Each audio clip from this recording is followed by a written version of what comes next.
Oh yeah, welcome first champion, Risa. Hello, hello. How are you? How's your weekend been treating you? Felicitations, my family of fledglings. And ghosts, it's so good to unsee you as well. I'm Damien Halme. Who are ghosts? Who are fledglings? You might ask. I have answers for you. The answer is fledglings are what I call my audience. Why? Do I like birds and little bird analogies? No.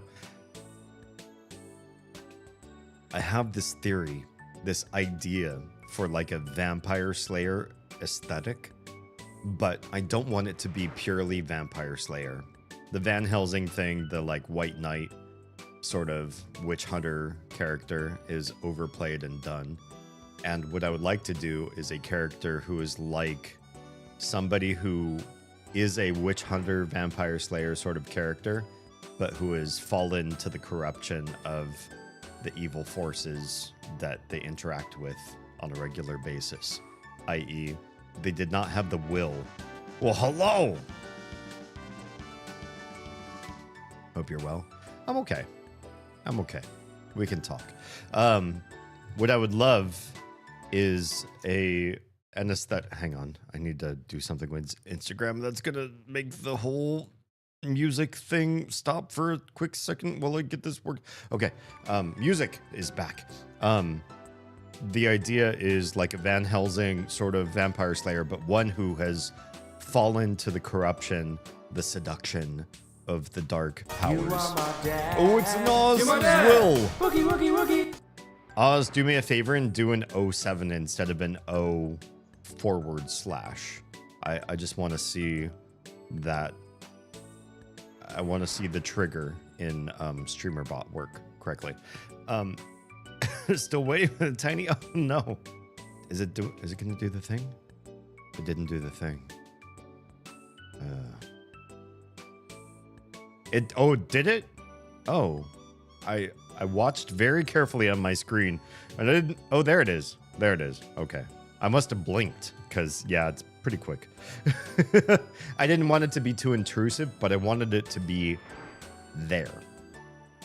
My idea is Vampire Slayer, but corrupted. Who's lurking already? Thank you, Oz. Thank you for the lurk support. Vampire Slayer, but corrupted. And so fledgling is like the term for a vampire who has created his progeny, gone out and created a bunch of new youngling vampires.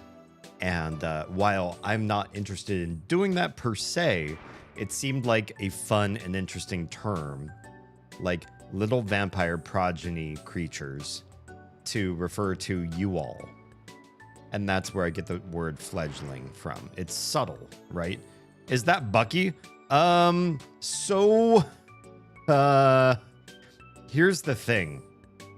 When I first started streaming, I was not really in the space of the Castlevania, Van Helsing, Vampire Hunter D branding.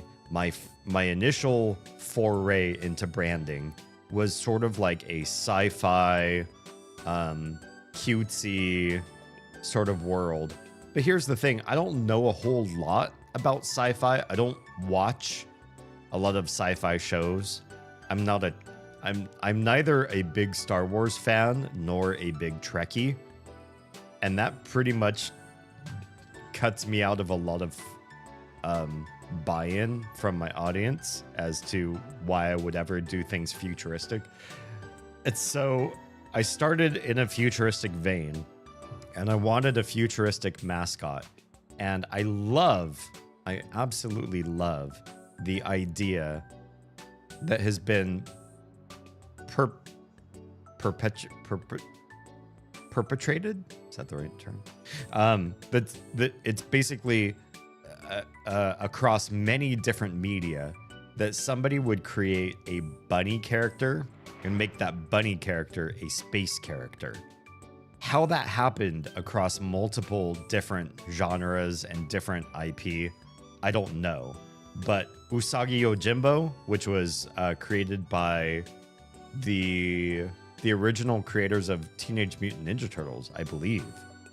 The original two people that made the Turtles also made a comic about a samurai bunny.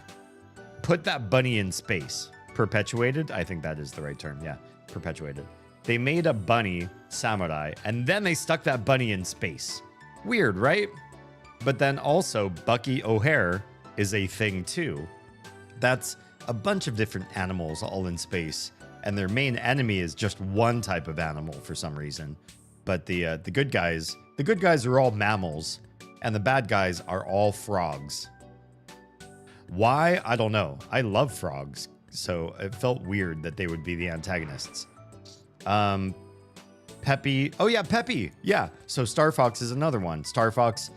Well, I mean, the main protagonist is a fox, but he does get a rabbit sidekick. So you have a rabbit in space, Bucky O'Hare, a rabbit in space, Usagi Yojimbo, eventually Usagi in space, a rabbit in space. And they're not the only IP that do this. I did some research and found that several other IP also decided to make a rabbit space concept, not just comics, not just video games. Why? I don't know, but I fell in love with the idea. When I think of space, I think of humans first, because there are a lot of humans that have been in space, and rabbits second, even though we've sent chimps, I believe, into space. I think of rabbits before I think of chimps. Hi. Welcome, Munish. Welcome back. And so, wait, Family Guy, what are we talking about? And so I love the idea of bunnies in space for some reason. And so I made my mascot for my channel, for my branding, for everything before I went full Vampire Slayer, I guess. I went full sci-fi. And my character, my mascot, the person who would be in, or the character that would be in all my emoji and would be my mod for everything, would be my primary bot to handle everything. I made it a bunny in space. And I took some visual cues from what I really liked about especially Bucky O'Hare, because that was very impactful on my life. Bucky O'Hare and Usagi Yojimbo in space. I don't remember if it's called Usagi in space or what, but those two primarily. And then I did a bunch of research on a bunch of other stuff. And and I made that my primary branding for a long time before I decided, that doesn't really speak to me. I don't know a lot about sci-fi, and I'm really more living somewhere in sort of a not Victorian. What I found is like a mid-Georgian era vampiric vampire hunter sort of space that makes a lot more sense for who I am. But I left the bunny there because I love this bunny and I can't let go of her. Female bunny. So she pops up every once in a while. And she's in your, if you're subbed, you get bunny emoji. And she's still my bot for all my announcements and my automations. Yeah. Okay. What has everybody said in chat since I've started? Good, rested. How are you? I am under duress, but I'm not particularly concerned. I feel if my day job wants to keep me, then I can start to make decisions about how to leave and do content creation full time on my own terms.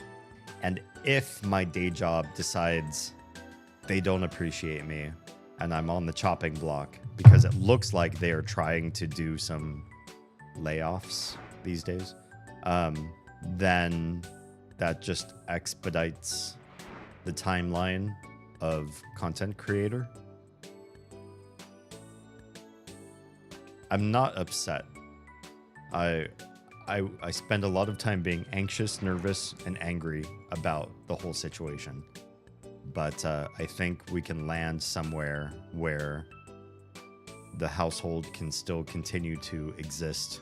We can continue to earn enough money to be here, support everyone, and make ends meet. But I'm not rested.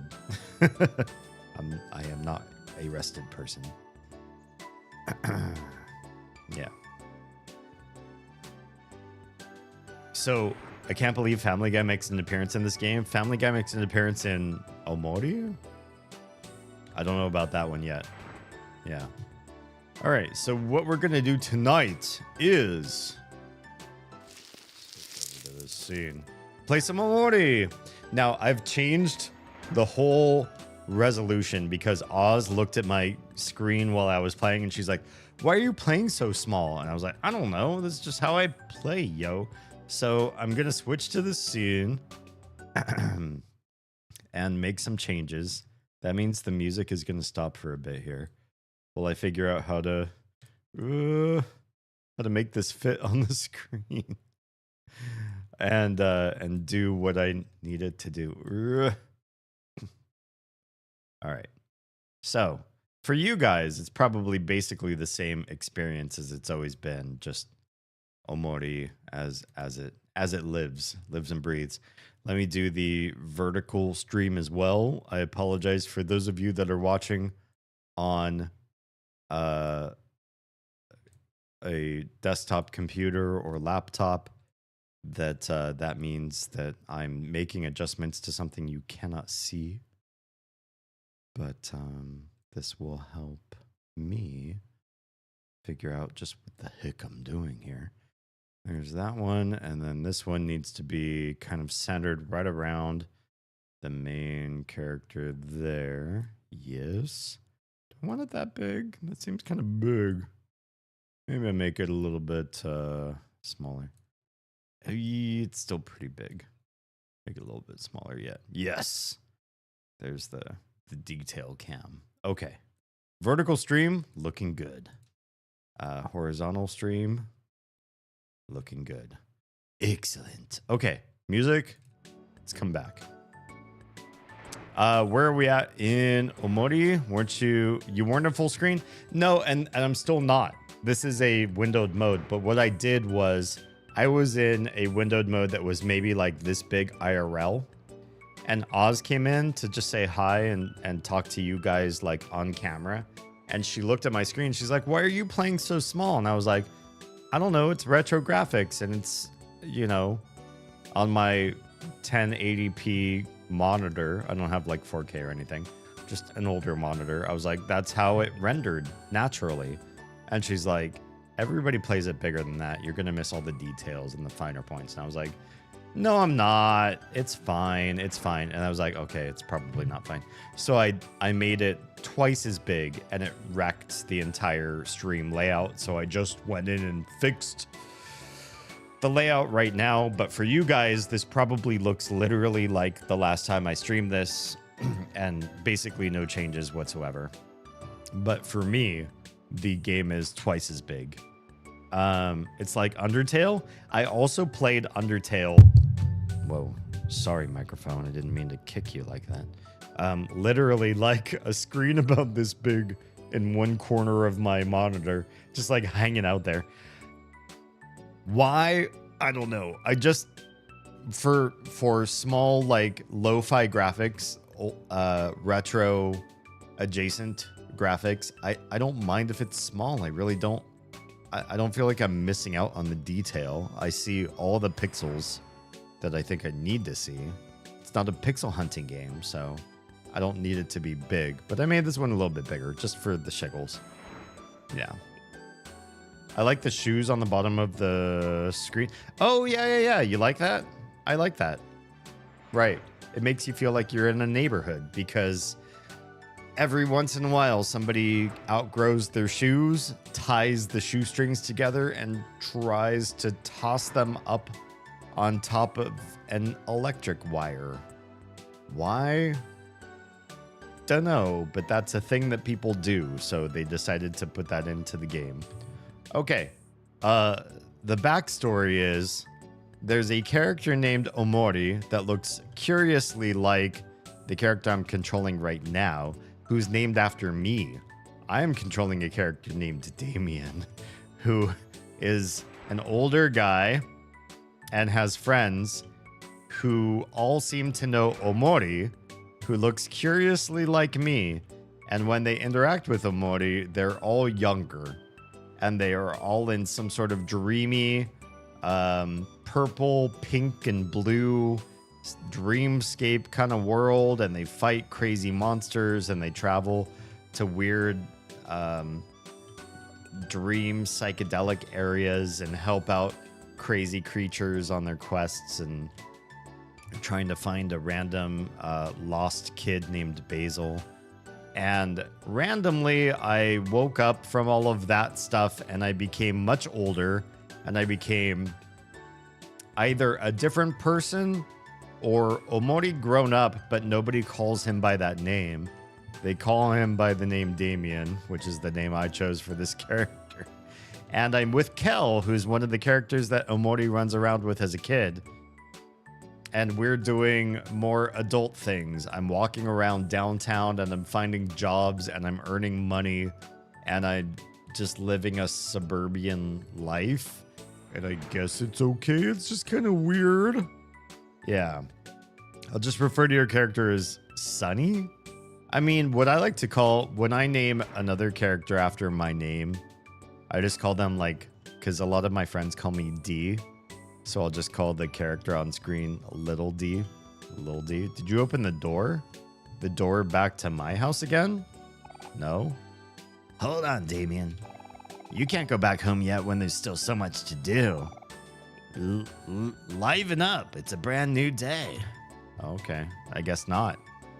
For Mari? Wait, what? What are you talking about, Mari?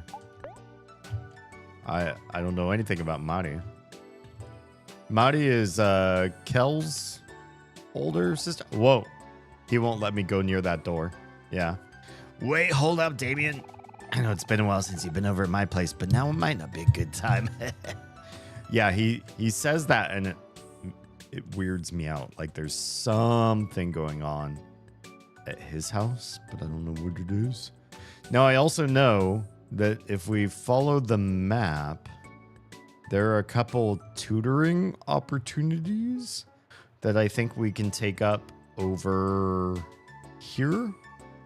I kind of want to go say hi to these folks and be like, oh, would you look at that? We were literally just talking about space bunnies, their ubiquitousness across different IP. In this game, right over here, walking on the grass, I see a bunny with a space helmet on. Right? They're everywhere. Why are bunnies in space so interesting? And it just disappeared. So it must have been a figment of my youth's imagination. There's a ton of side quests. Gotcha. Let's check this out because I think houses 1 and 3 on this street have tutoring options, and I personally used to work as a tutor. It's true. So I'm curious to try the tutoring aspect of this game and see how it do. Some are boring, some are fun. Oh, okay. We'll give it a shot. Also, if you're watching on Instagram tonight, I must say, I have not figured out how to get Instagram to give me the full streaming rights that I feel I deserve, which is a 4-hour stream. I usually stream for 5 hours. Instagram will probably die at the 1 hour mark or just after. If you're watching on Instagram and the stream dies for you, please go find me on any other platform you think you can find me on streaming, because I stream on Twitch, on YouTube, on Kick, on Trovo. You can find me on another platform if you get cut off while you're watching me on Instagram. Okay, let's knock on the door. Hello? FBI, open up. Did anybody freak out because that knock sounded pretty realistic? Was anybody like, oh, oh, oh, on their own computer or on their own phone? Like, oh my God, somebody's knocking on my door. I always hate that. In games where like alarm clocks, phones ringing, or door knocks happen, it's like you get into this mindset of like, oh God, somebody's actually doing that in real life. School principal. Well, hello. How can I help you? You gave the school principal the green flyer. Oh, I see. You're here to tutor my son, Brent. You're the principal. Do you need external tutelage? Shouldn't you know people? You don't need to take a contract worker tutor to randomly come and knock on your door. Principals should know people, right? This seems weird that he's looking for somebody random to teach his kid. He's stupid. Yeah, he seems stupid. He seems kind of dumb. All right, let's talk to Brent. There's more than one of you, but you guys look pretty trustworthy. Yeah, you're really dumb. You're really dumb. You're going to invite both of us, two random older kid strangers, into your house, having no knowledge of who we are and what we're doing. He's giving back to the community. Yes, now we're going to steal. We're going to go into the principal's house and we're going to wreak havoc, and we're going to traumatize his child. I guess it's possible that 2 tutors would be better than 1. Good job, principal. You're using your noggin. That's the way to think this through. As long as you all split the payment. Sure. Please come in. Kel's not not concerned about the money anyways. Brent is waiting for you in his room upstairs. You're just going to let us go into your child's room upstairs in your house without vetting us, without knowing where we came from, how we got here, what's going on? A coat rack. A shoe rack. Well, that's nice to have right by the house. Potted bamboo stalks. At least that's what you think they are. Why put that in? Why is that part of the dialogue or monologue? A work desk with some papers on top. It looks like someone was in the middle of grading some tests. So this is where the principal works? Ouch. It doesn't look so good for these students. Why is the principal doing grading? I've never met a principal that does the actual grading, right? Work does people talk. There's a lot of big words you can't read. And a lot of messy writing you can't read. It sounds like he's also employed a doctor. A fireplace. Looks like it's used every now and then. Is it cold out? Because it doesn't seem like it. Why light the fire? No, Oz. Why? Why now? Oh, hang on. He should recognize at least Kel. I mean, does Kel still go to, or did he ever go to this guy's school? I guess so. It seems like a smaller town, right? So he probably should recognize at least Kel.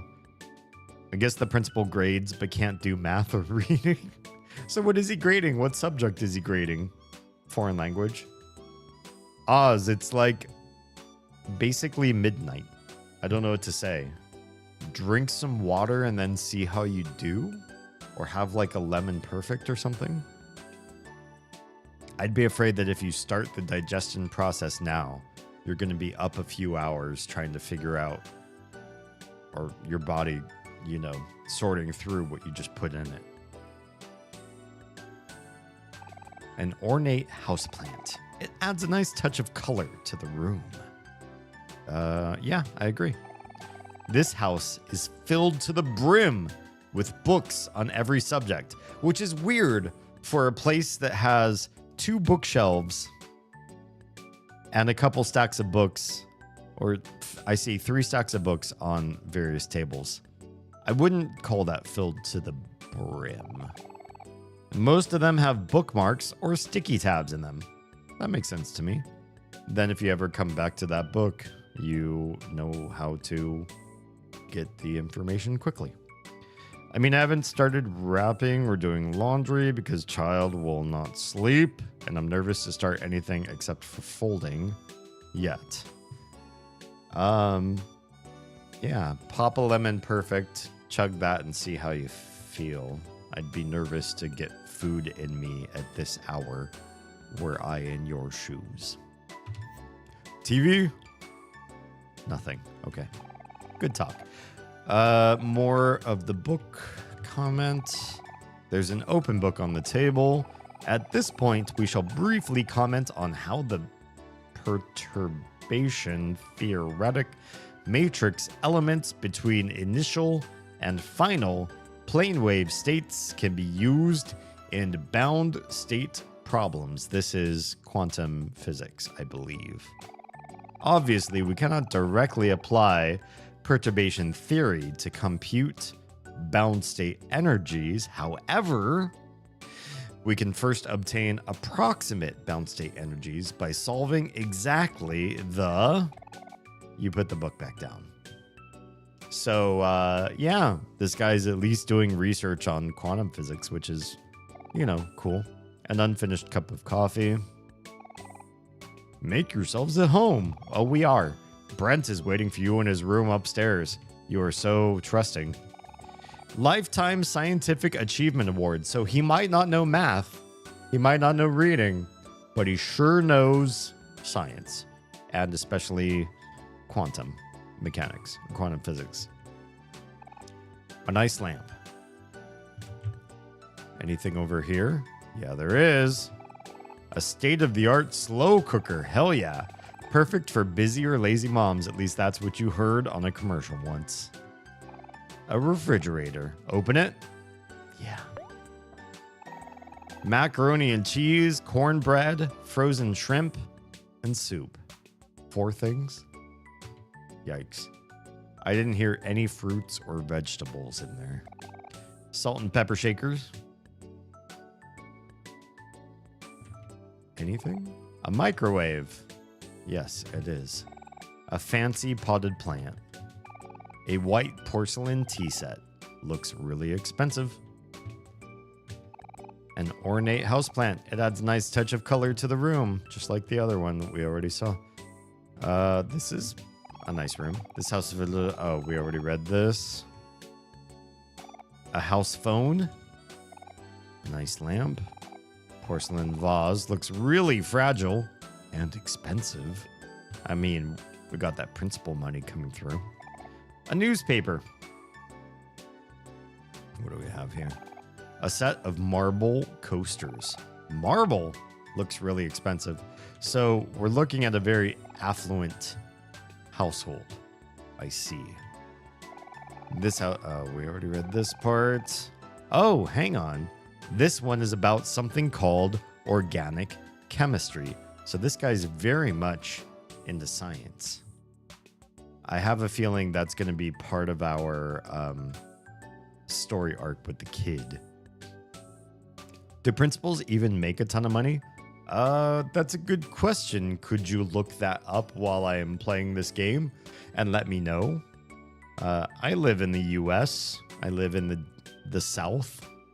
But I'm curious, just nationwide, how do principals do in this particular country? It's the same thing. All right, let's go upstairs. Oh, that's the upstairs. Oh, look at this. This is a nice little cozy downstairs area. An ordinary houseplant, nothing special about it. House of the Brown books, blah, blah, blah, blah, blah. It's the same thing. These ones don't have an interaction. Same thing about the books. Sure is a lot to do with books. Wow! This house really is filled to the brim with books. Look at this room. Goodness, that's a lot of books. This one is about something called nanomaterials. This guy is a real science whiz. Basic lamp. grandfather clock. Well, hey, there sure are a lot of books in this house. In my state, it's about 100,000. Honestly, for education, which is grossly underpaid, that's pretty amazing. In Texas, it's a little less. Okay. I'm pretty impressed. At the same time, for the amount of work you have to do to earn that 100K as a principal, it's probably a pretty significant amount. Like you're really responsible for a lot of the inner mechanisms of your school. You're responsible for all of your teachers' success rates and how they function. So you're pulling together a team, and the team's success is your success metric, I would believe. So it's probably a very high stakes job. That said, to get to 100K, that's not bad. Education, I feel, is grossly underpaid. So that seems pretty good, I think. Yeah, more of the books comment. There's lots of like little dots on the floor, and I'm kind of curious about what's going on there. But they're non-interactive. A bonsai tree. A bonsai tree.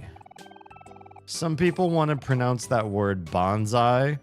Bonsai is like the term when you're a kamikaze pilot and you're about to nosedive your plane and explode into somebody else to try to take them out. So you and your story and their story at the same time, and you say bonsai.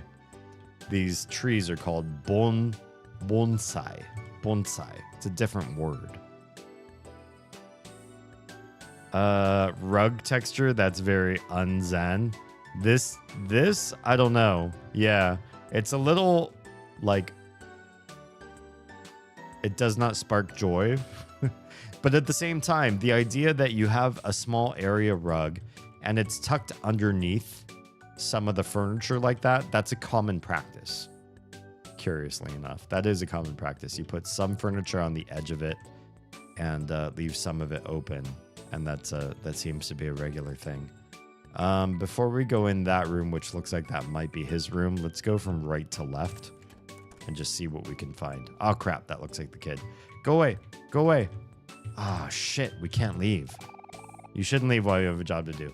I found the kid's room first, and I thought I was going to be able to hunt the other rooms. This kid, first of all, before we talk to him, lots of books in his room, too. And he has tons of accreditations. I see 2 certificates on the wall and 8 different medals and maybe some other stuff hanging right above his bed that may be something related to his academics. So he's already crazy smart, and we're going to try to tutor him. Hi, kid. Smart looking boy. Hey, you must be my new tutors. Nice to meet you. My name is Brent. Should we get started now? Yeah, we will. Okay, well, Kel's job is to lie down on the bed while I do the shit. All right, so this is the worksheet that I'm struggling with. This equation is giving me trouble. Oh, God. Watch, because it's OMORI, it's probably not going to be that crazy. But to me, in my head, I'm like, oh, God, what could you possibly be studying? It's probably going to be insane. But they'll probably dumb it down because it's a game. And that's fine. That's fine. Let's give it a shot. 4 times 51. Well, that's not too hard. It has to end in 4, right? Because 4 times 1 is 4. But then 4 times 5 is going to be 20. So it's 20. And then, yeah, so basically 4 times 5 is 20, but 4 times 50 is 2,000. And then you have the 4 there. Pick randomly. Oh, God, you could just do this and then really screw yourself over. It's stupid hard, that last one at least. Or the last one. I guess we're going to find out. We'll find out. This one's 204. Oh, I got it. I understand now. I just told you the answer. How could you understand? Shouldn't I be teaching you the method, the way to multiply, as opposed to just telling you the answer? That doesn't seem right. How about this one? 5 times 3 plus 15 minus 1 plus 6 divided by 2. PEMDAS, people. How many times have you seen Facebook posts or other stupid social media where they're like, you're like a 220 IQ if you can solve this problem, and it's some stupid math equation written in this format, which is bullshittery. Nobody doing proper math would ever write without like proper parentheses. That said, there's no parentheses, so the P in PEMDAS disappears. There's no exponents. The E in PEMDAS disappears. Now you have multiplication and division, and then addition and subtraction. The MDAS part of PEMDAS, the M and D are interchangeable. The A and S in PEMDAS are interchangeable. Those are not set in stone. It's not multiplication and then division. It's not addition and then subtraction. When you hear PEMDAS, it does not tell you an order for those last 4. M and D, you swap, you go from left to right. A and S, you swap from left to right. So, first things first, we have to multiply 5 times 3. That is a multiplication problem. We need to know that. That's 15. We also need to divide 6 by 2. Those things come first. Those are the multiplication and division parts of this problem. So 6 divided by 2 is 3. So you have a 15 plus 15 minus 1 plus 3. That's the real problem here, because the multiplication and division needs to happen first. So you got your 15 plus 15, you're going to get 30. Minus 1, you're going to get 29. 29 plus 3, you're going to get 32. And my cursor's already there. Your head is big. I mean, am I a nerd? I am a nerd. I'm not a deep dive nerd. I'm a shallow nerd. And by shallow, I mean I've learned a very little bit about everything. I know quantum physics. I know aerodynamics. I know astronomy. I know geography. I know geology. I know history. I know mathematics. I know a little bit of everything, but I'm not a deep diver on any one thing. But this answer is 32 for sure. Oh, I got it. I understand now. Yeah, the boy's really getting it. This kid's failing his test. He has no clue how to solve these. Yeah, and the thing is, if I'm being a tutor and he's just like, what's the answer? Am I teaching him anything? I'm just telling him what the answer is. What I'm guessing is happening here, and the game just doesn't want to do it because it would take a lot to write in all of that dialogue, and it would be annoying and boring for most people to follow, is little D here is probably actually showing him the work and explaining everything. But in the game, because it's a game, they're not going to force you to do all of that, to read all of their dialogue where he's actually teaching. I'm imagining he's actually teaching Brent how to do this stuff. Otherwise, why is he even here? Okay. Negative 3x plus 4 equals 7x plus 24. Can I do this in my head?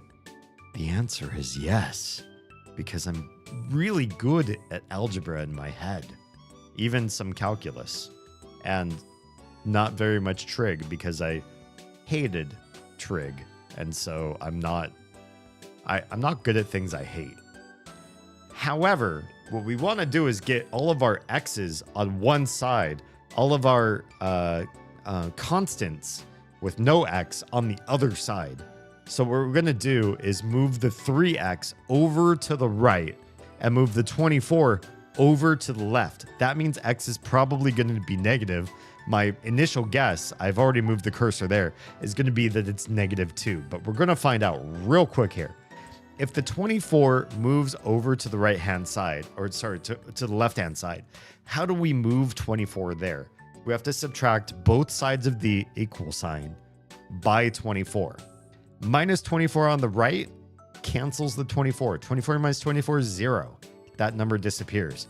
On the left-hand side, 4 minus 24 is going to give me a -20. So keep that in mind. -20 is now on the left-hand side. The -3, the only way to remove that from the left-hand side is to add a +3x. So if I add +3x on the left side, I have to add +3x on the right side. That makes 7x turn into 10x. You've added 3 more x to the 7x that's already there. On the left side, -3x plus 3x means 0x. 0x is just 0. So now you're just left with the -20 on the left-hand side. On the right-hand side, now you have 10x. How do you get to x? You have to divide both sides by 10. On the left side, you have -20 divided by 10. On the right side, you have 10x divided by 10. 10x divided by 10. 10 over 10 is 1. 1 times x is x. Anything times 1 is itself. So 1 times x is x. You have x on the right-hand side. X equals what's on the left-hand side. -20 divided by 10 is going to be -2. You just canceled the zeros out at that point. And you have -2 over -1, which is the same thing as -2, which means my assumption that it was going to be -2 is correct. Easy, right? Yeah, Kara just got it 2. Very easy. You can do this one in your head. Not a problem. We need some calculus? I know.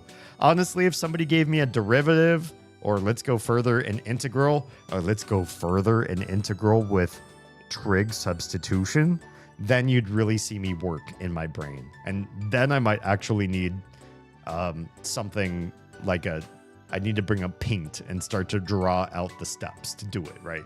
Or integration by parts. Yeah? Do you remember your U's and V's and how to split all that? Oh, yeah, it's awful. Oh, I got it. I understand now. I wish they dropped a graph or something. Graphing is not that difficult. Graphing is really just a visual representation of what you're doing. And in my opinion, it takes the abstract part of especially algebra and places it into a visualization that helps most people understand what the heck they're doing. But graphing is not innately a challenge in and of itself, unless you have to do graphing like by hand, which when I was a kid in school, I did have to.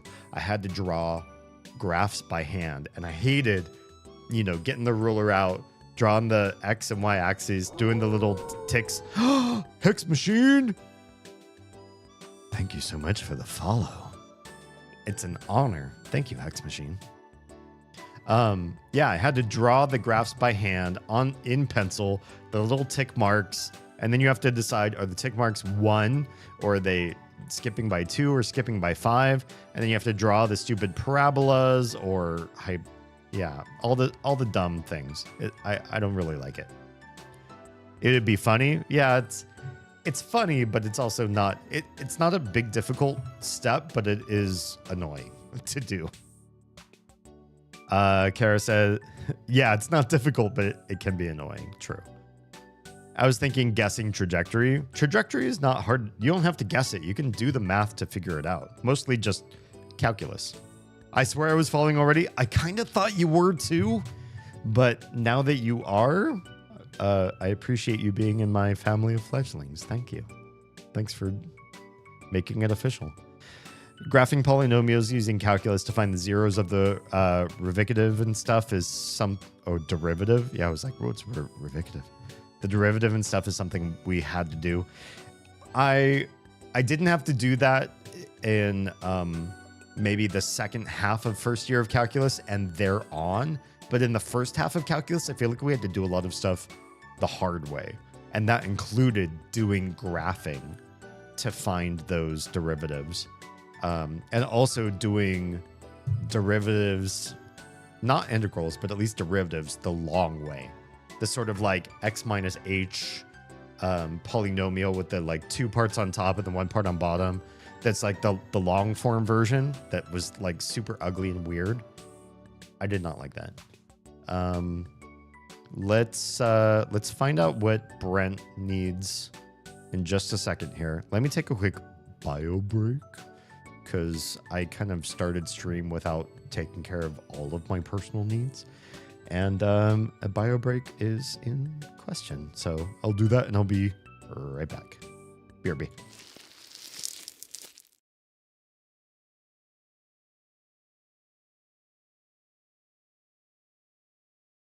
I skipped something.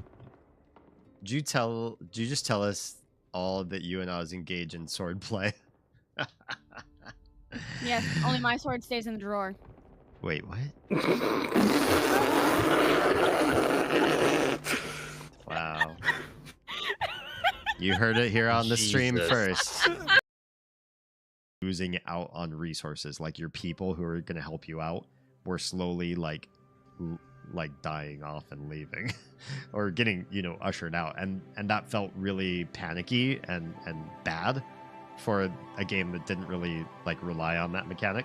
But this one didn't feel like there was much room for failure. I mean, we failed a few times, but you always just retried right. Mars, why did you emote what you did?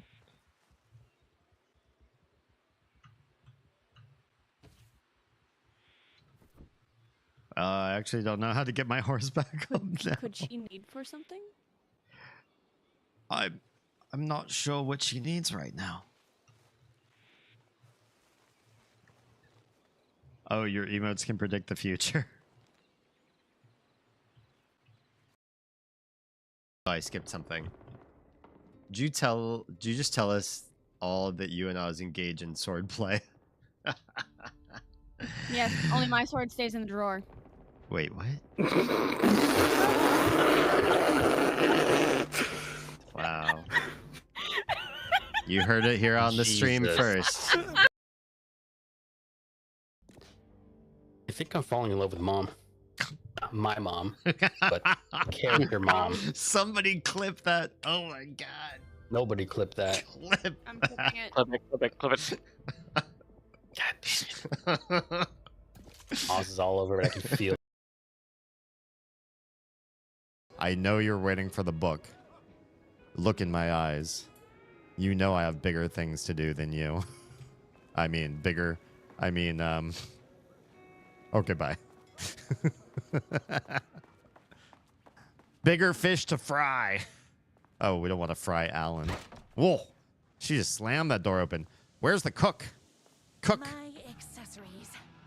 Everything a girl needed to claim victory in the battle for love. Oh. Okay. That she just.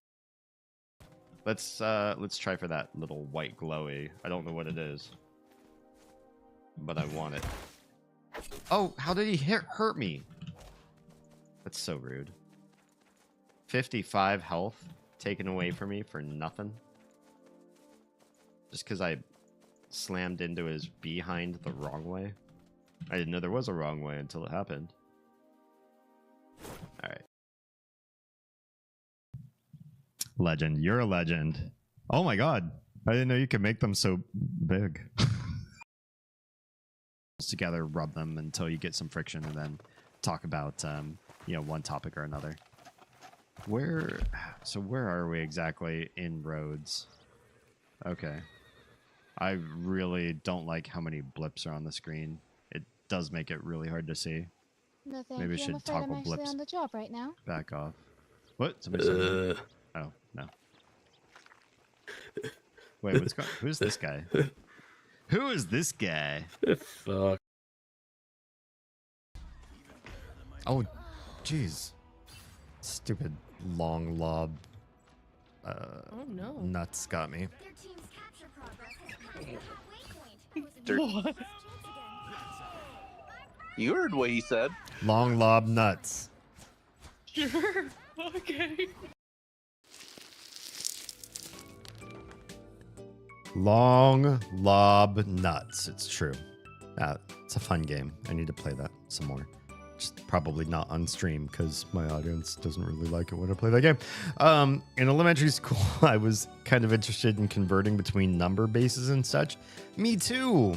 Once I learned about number bases, I thought it was really interesting.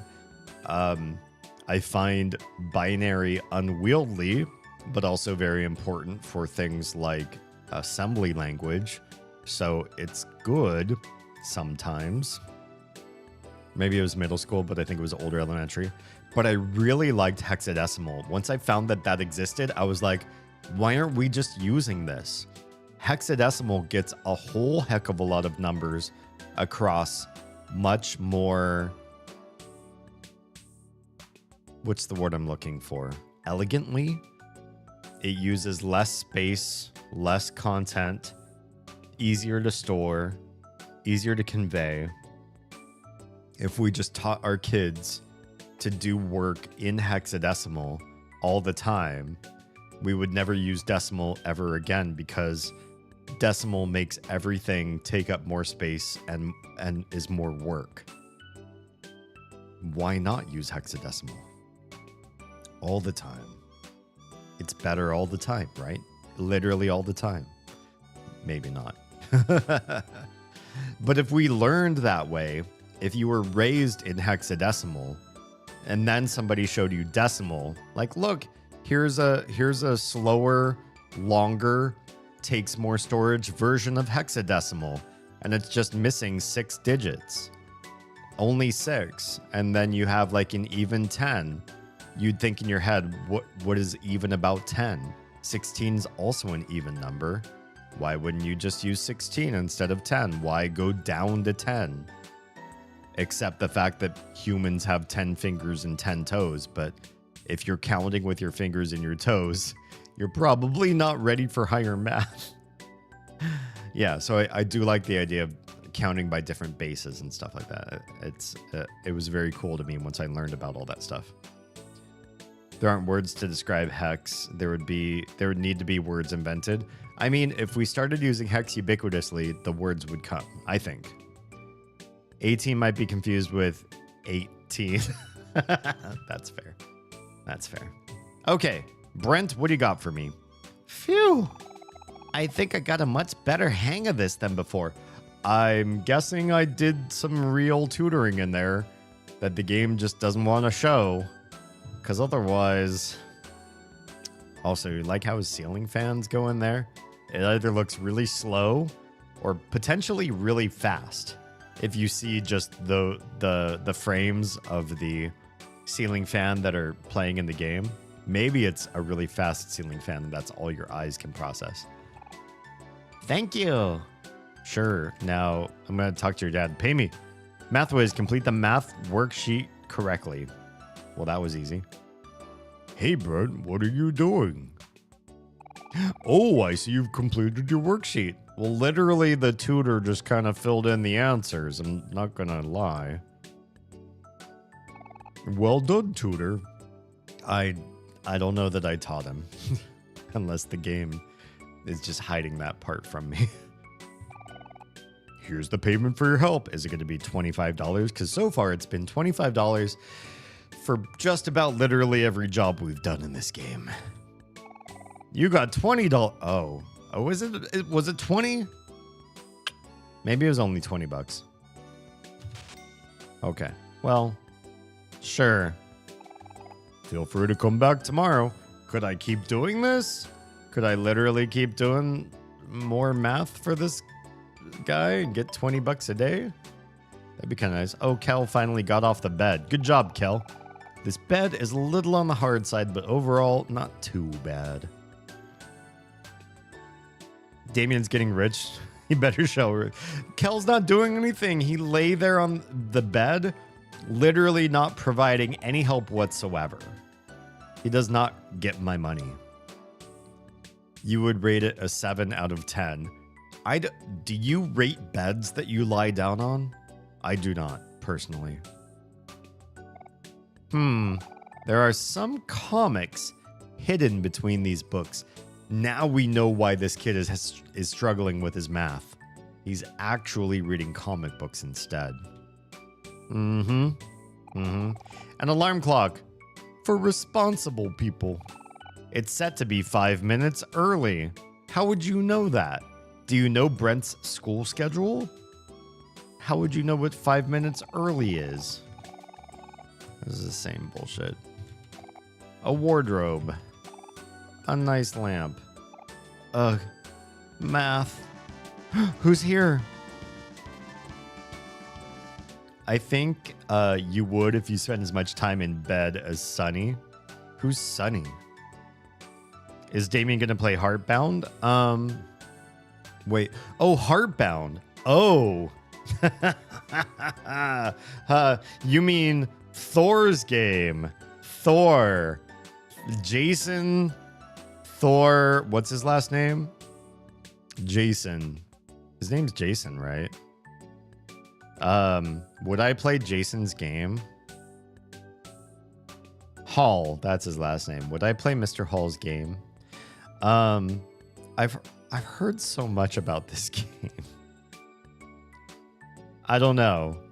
Does he love Earthbound as much as all the other people that are also working in the space? Maybe. Does the game have Oh, Twitch ads. I'll see some of you on the other side, but I know I can see the badges, so I know who can hear me right now.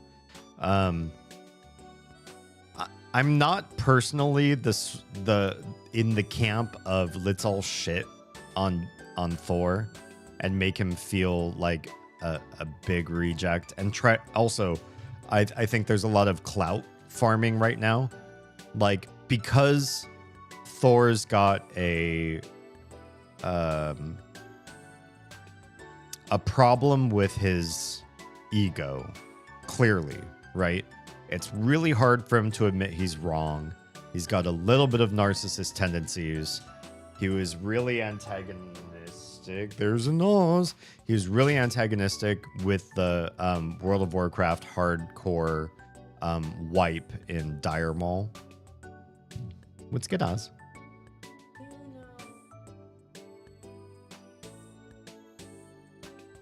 Do I know where the extra tissue paper ended up? It's either in our closet or in the linen closet.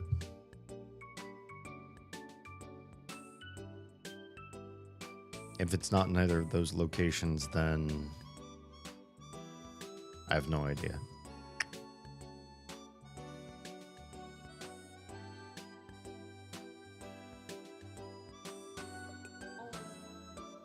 Okay. Oz is going to have a post-midnight snack, it seems. I would do something maybe veggie, not veggie exclusive, but veggie in with the mix. Yeah, I mean, definitely do like something protein and fats, yogurt or avocado or something that we might have that's in that vein too.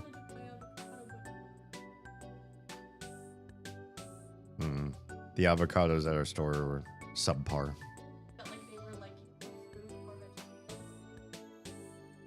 Yeah.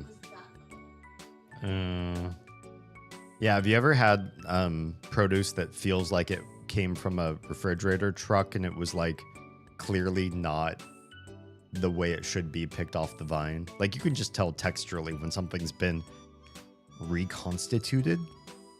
Specifically when it was frozen. Yeah, the frozen to thawed sort of texture, especially if you're a textural eater like Oz is, not cool. I think it's very interesting why it does. Why does it do that?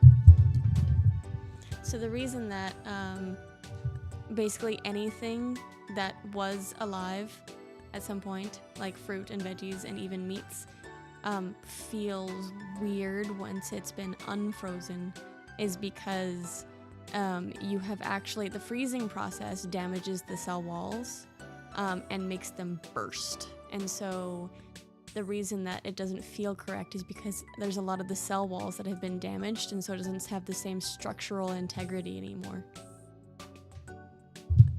That sounds like largely unhealthy. If the cellular walls of something that you're eating are compromised, jam. I feel like that And there's yes, flash the problem. freezing does prevent that. Okay, so flash freezing is different. That might actually help, but slow freezing might actually be damaging.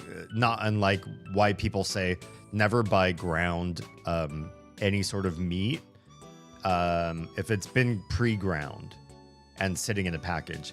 Always ask for the person that's doing grinding of things to do it fresh right there, and you get it and you receive it from that grinding person in the grocery store, and then you take it home and you cook it, because you have literally cut some of those cells open in a way that is compromising the actual integrity of the food that you're trying to eat. Yeah.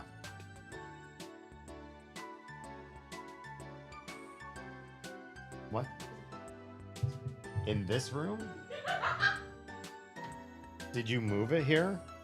Oh. Oh, there's a hidden penis in my streaming area. Lovely. Thanks, Oz. Love you. Okay. Let me catch up with chat here for this. Holy crap. Yeah, I don't know. I haven't done any research on Heartbound, so I don't know. I do not have the same hate of Thor that a lot of people do. Do I feel that he's arrogant? Yeah. Do I feel that he handles interpersonal situations poorly? Yeah, I do. There's something about him that's off-putting, that's largely human. What the heck is she doing out there? Human antagonistic. He does not play well with others. But I honestly find that with a lot of large streamers. Large streamers like Thor, like Asmongold, like Destiny, like Hasanabi. These people do not play well with others. They stare at a camera. They interact well with that camera. They do not handle in real life normal interactions nicely and normally and sanely. But that doesn't have any bearing on the game. I'd be willing to try the game if it seems to fit in the vein of what we're doing here with all these mother-inspired sort of games. Yeah, I would. Where are we in backchat? Sunny is Damien's default name. Oh, gross. Why would anybody ever use default names in a game? And honestly, why would you ever? I don't know. I don't use default names. I would never. I would literally never. It's an Undertale clone, so it's in line with what you're playing, but I think it's bad, and I was just joking. Oh, is it really bad? I thought for somebody as famous as he is, that maybe the game would be good, or if it wasn't, and he's famous, he'd use some of his fame money and hire some help. Like, help, here's the basis of my game. I need it massaged into like a good game, please. I need some creative consultant direction and a real programmer in the back end, and like, help me clean this up. I will pay you, because the matriculation of I have lots of eyes on me as a streamer and I'm going to produce content. There's a midpoint in there that could be I bring in excellent talent to ensure that the end product is excellent. Then the clout turns into a funnel to great content, high ratings, important game, a legacy long after you're gone of a great, fantastic game because you cared enough to buy or to outsource what you couldn't do well just by yourself. But maybe that's not Thor's MO. I've heard bad things about that game and the person who made it. Mostly I've heard bad things about the person who made it just out of sheer arrogance, unwillingness to concede when he's a bad actor, and unwillingness to show empathy and play nice with other people and be amenable to communication, empathy, interaction, collaboration. Like I've said many times on stream, and I'll say this again tonight to really emphasize the point. I do not trust anybody who cannot say bad shit about themselves. And I've never heard, I don't really watch Thor religiously, but I've literally never heard Thor ever say anything bad about himself, except, "Oh, listen to how my voice sounds when I was younger," sort of thing. I say the bad shit about myself. I congratulate myself when I do good things, and I chastise and shame myself when I do bad things. And I think that is healthy. I don't think it is healthy to focus on the bad and undercut your efforts and live in a space of imposter syndrome. But I also feel it is unhealthy to edit that part out of your past and only talk about the good stuff and all the times that you remember where everybody standed and applauded. You got a standing ovation. You were great. You got a medal. You were top of the charts. Everybody loved you. And that's all there was to your life. Oh, That's another thing. I suppose I will. Thanks, Stuart. I'm right as the mail. Everybody should have the pride to showcase and laud the parts of their lives that went really, really well. Be proud. Showcase those. Talk about them. Explain how they're important to other people. And don't forget that. Don't lose that, because that can be real good inspiration for your future. Don't forget the parts where you're a villain. You did bad. You failed. You made mistakes. You treated people disingenuously or uncharitably at some point in your life. I'm sure of it. I sure did. Probably most of you did. If you really never did that, then sure, fine. But be real sure that that's the truth of your life and that you're not editing your past. I want to know everything about you. And the world probably does too. The more famous you get, the more you owe the world the true story. If you edit it, you're creating something false. You're misleading people, not only about yourself, but about what they can do in their lives too. And that's insidious. I appreciate that. Freezing. Oh yeah, we talked about that. That's why commercially freezing is usually much higher quality, because they can actually preserve the cellular structure. Interesting. Than what you freeze at home. Yeah. I don't think broken cellular walls isn't any kind of dangerous. Why wouldn't you? The organelles being like open into the environment, like you've denatured part of the actual living construct of what you're trying to eat. If that's like enzymes or proteins or whatever, and you've created damage at the cellular level, there's a good chance that you cannot render the same level of nutrition from that portion of the food as if you could preserve it without cellular damage.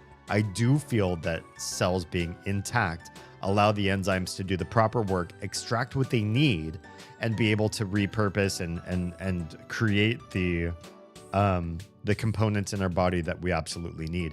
There are some things that I feel are disingenuous about nutrition, because there are parts of our body that are considered non-essential nutrients. Non-essential meaning your body can construct them. But our body literally cannot construct anything without input, right? If you stop eating, breathing, drinking water, you cannot construct anything unless you deconstruct something in the body.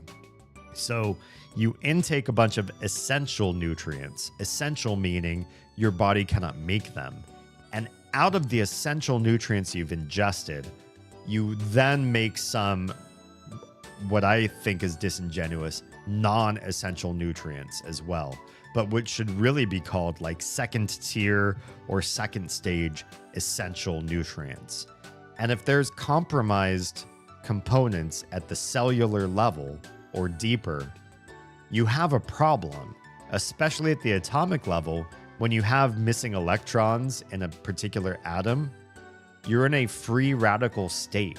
That atom, that unstable atom or molecule, will want to grab electrons from other stable sources.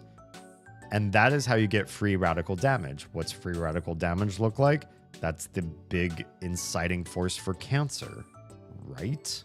Correct me if I'm wrong on all this. Cellular damage can be a lot more than you think it is. Not a dox, don't quote me. Oh wait, I assume it's because water expands when frozen, so the walls burst. Not necessarily. Also, just the freezing and unfreezing of things can just create problems with the organelles, problems with the cell walls. It's not necessarily just a water-based thing. It's everything. The lipids can be affected. The DNA and RNA can be affected. Like every component can be affected. To be larger than life personality, you kind of have to place yourself above others as more important and interesting. Says Chaos. It's interesting. And it's something that like, I'm not above. Like, I don't want to place myself in a situation where I will not attain internet stardom or internet financial stability because I can't do that myself.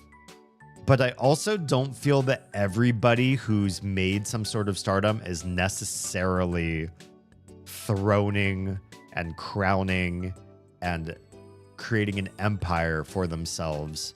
They're not all the narcissistic, self-loving pieces of shit out there.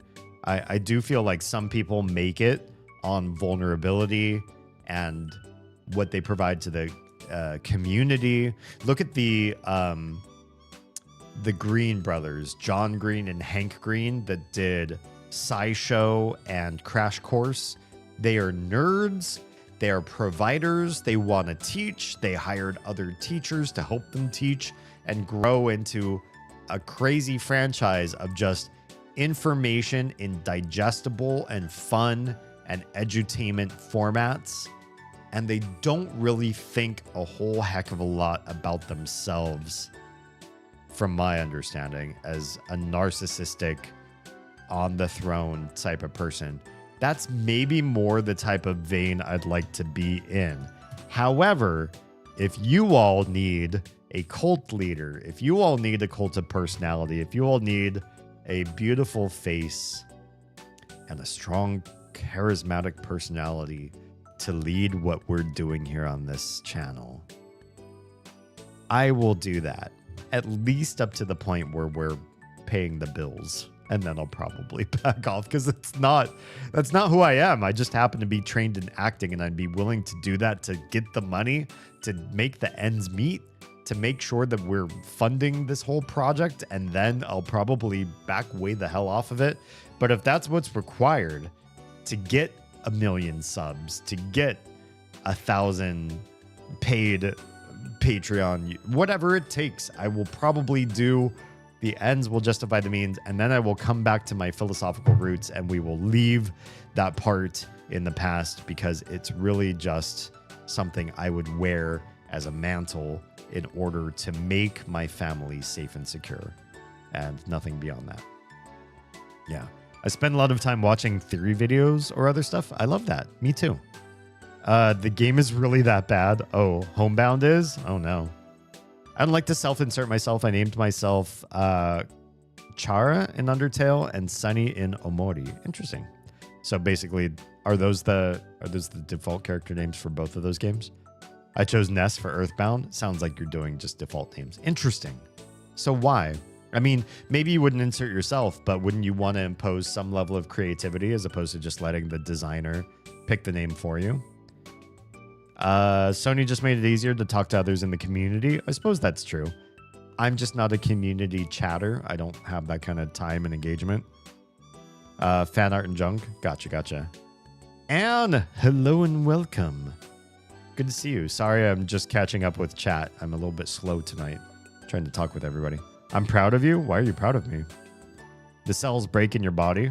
It's true. But we don't undergo something as crazy as like slow deep refrigeration and thawing on a regular basis to break a lot of the cells in our body. When you scramble eggs, you denature it. Isn't that an argument not to scramble eggs? The eggs, generally, the protein that you would get from eggs is better if you were to do something like, well, I don't know egg styles, but like soft boil or whatever. I'm losing I don't know all the terminology. Denaturing isn't bad, really. I would still argue that if you didn't denature the protein, you would still have better outcomes, I think. I would believe. Scrambling, just because a lot of people eat scrambled eggs, doesn't mean it's the right thing, right? People have eaten a lot of shit. Like, look at how much corn syrup was ingested in America for decades. And we all know today, in 2025, corn syrup, and especially high fructose corn syrup, is like one of the worst fucking things you could possibly do to your body. And we still do it. And the people that eat high fructose corn syrup regularly will still, if you ask them about like cigarette smoke and regular alcohol consumption and heavy drug use, they'll be like, oh, those things are bad. We know those things are bad. Those are Schedule 1 drugs and those are bad. And we all know about that kind of stuff. But they'll continue to eat this fucking corn like it's good, like any part of it. Like there's a single nuance of health in corn syrup when it's deleterious to the human experience. And the reason why Americans, the top 10 ways that we die, number 6, I think last time I checked this statistic, number 6 was accidents, and all of the other ones were preventable dietary based diseases because our diet is so awful. And when people come here and they see the American variants of the things that they're used to eating at home, they're like, holy shit, why is it so sweet? Why do Americans have food so wrong? Just means changing the food. I don't agree that denaturing is the same thing as changing. I wouldn't want to eat scrambled eggs with the cells intact. That'd be too slimy. I mean, if you cook it well, it wouldn't be slimy, even if the cells were intact, right? The macronutrients are still present if the cell wall breaks. Are they extractable, though? And I don't know this kind of stuff. Like, I haven't studied the knowledge of, like, what happens to the bioavailability of enzymes and proteins and everything in an intact cellular structure versus a broken cellular structure. Personally, I don't know. But I would imagine or suspect that intact cellular structures allow the enzymes and digestive processes of our body to do their job correctly. And when things are broken, we would have an inferior capacity to receive the nutrients that we need. And ultimately, that's the big thing, right? Calories in is not the answer. Nutrients in is not the answer. It's what we're actually able to absorb, right? Because you can have different types of calcium, but if the calcium is too large of a macronutrient or we don't have the proper acids to break it down, we're flushing it down the toilet. Essentially, like washes through our system, and we don't get that calcium to use in our bones and, everything that we use calcium for as a building block. There are things that you can take in, especially when it's cheap. You buy something cheap like Soylent and it's got all of these like vitamins and minerals and everything in it. Are they buying stuff? Are they designing stuff so that you're actually absorbing what they give you? Has anybody done a test on fecal and urinalysis after drinking a lot of Soylent to ensure that what you drink is actually getting used by the body? Or does it all go through the system intact and out the other end intact because you weren't able to do anything with it? That's the question. And I personally don't know the answer to that. Jam is right. What you're saying is also an argument against cooking food. So some food is better raw, and I think we know that, right? Hello, Trella. Welcome on in. We know that some food is better raw than cooked, but we also know that some food our bodies aren't made to ingest raw because we've spent millennia cooking food too, right? So we've done some possibly evolution. Correct me if I'm wrong. Has the human body sort of evolved to eat certain foods cooked, or are also certain plants especially not particularly digestible or bioavailable of nutrients until you cook them?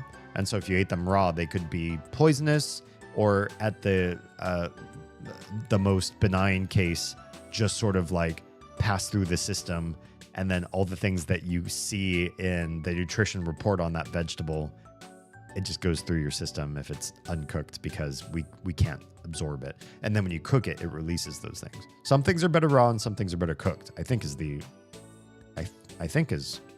correct answer to that. Markiplier made it through being a himbo and being a humble dork, and I love that. And I feel much more, I don't know if I'm in the same vein as Markiplier, because you're right, himbo is really kind of the right answer. Could Markiplier and I sit down and have a philosophical conversation, a deep chat about like the things that we both know? I don't know. I don't really know that level of depth about somebody like Mark. He might have it. He might spend some of his free time as a big wig learning and growing as a person. I know some people do. I have an incredibly complex security system on my home server and my computer and Oz's computer and our home cloud and our servers for Minecraft and Enshrouded. And this is all generated through long conversations with a friend of mine that worked in military intelligence. And it's a really good system, and it's really strict and well protected. And then I recently watched a video by PewDiePie. Don't ask me how PewDiePie got on my algorithm. And he was talking about things that he recently did to remove himself from the Google world of apps and infrastructure, and all the different ways that he's moving into Linux and learning server infrastructure and security.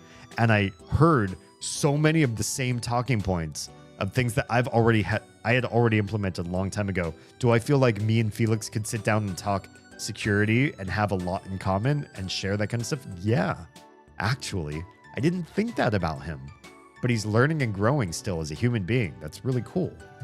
Mark, I'm not so sure. And maybe I just don't know his career or himself as a person, but I feel like maybe we wouldn't have as much in common. But I do like that you can be vulnerable and personable and engage on a non-narcissistic personal level with people like I want to do, like Oz wants to do, and be of service to humankind. Literally devote the rest of my life, which I think I've kind of done a long time ago, devote the rest of my life to improving and bettering the human experience for anyone that interacts with my content. That's literally my goal. It's definitely not about me. I want to pass away and have a legacy long after I'm gone that continues to help and uplift and grow and encourage lifelong learning and development and better ways of life for everybody, and decouple that entirely from me as a person. But if I have to play the cult of personality to get it going, I will do that. Yeah. You can't be mega popular and genuine. I can try. But if I have to be disingenuous or ungenuine, I'll play that role, because I've also studied acting, and I will gladly be the stupid whatever face and not genuine, or be as seemingly ungenuine as I can be. Which is a very different path than the larger than life personality. I think both could happen, but I will do research and continue to assess as I grow what's working and what's not. And I'll play whatever role.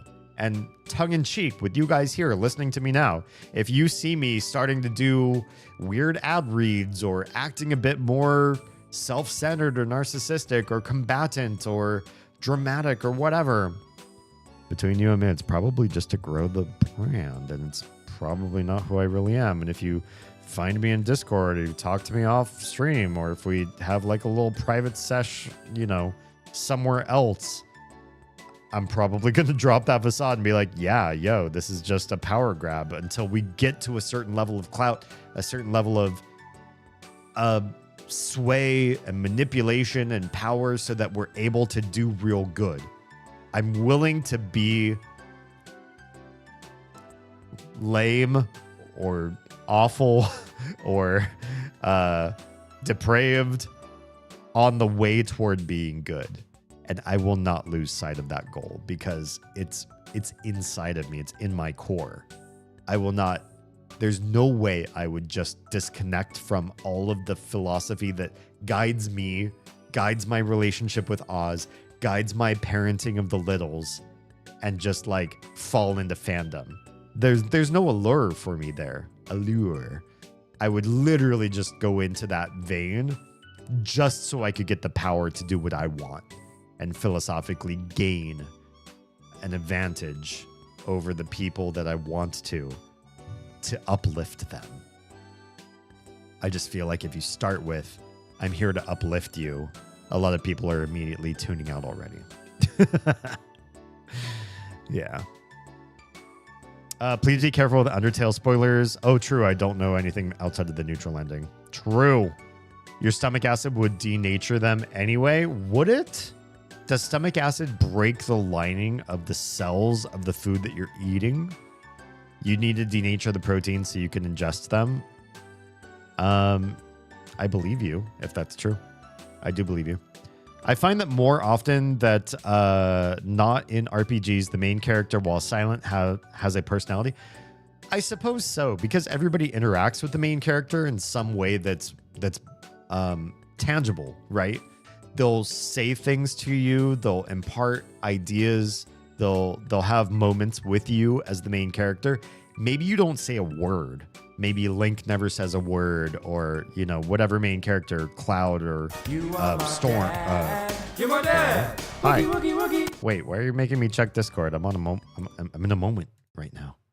Okay, what are we looking at?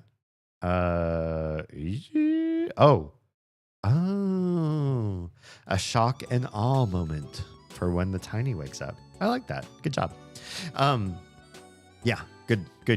I'm on board with you. Shit, completely derailed.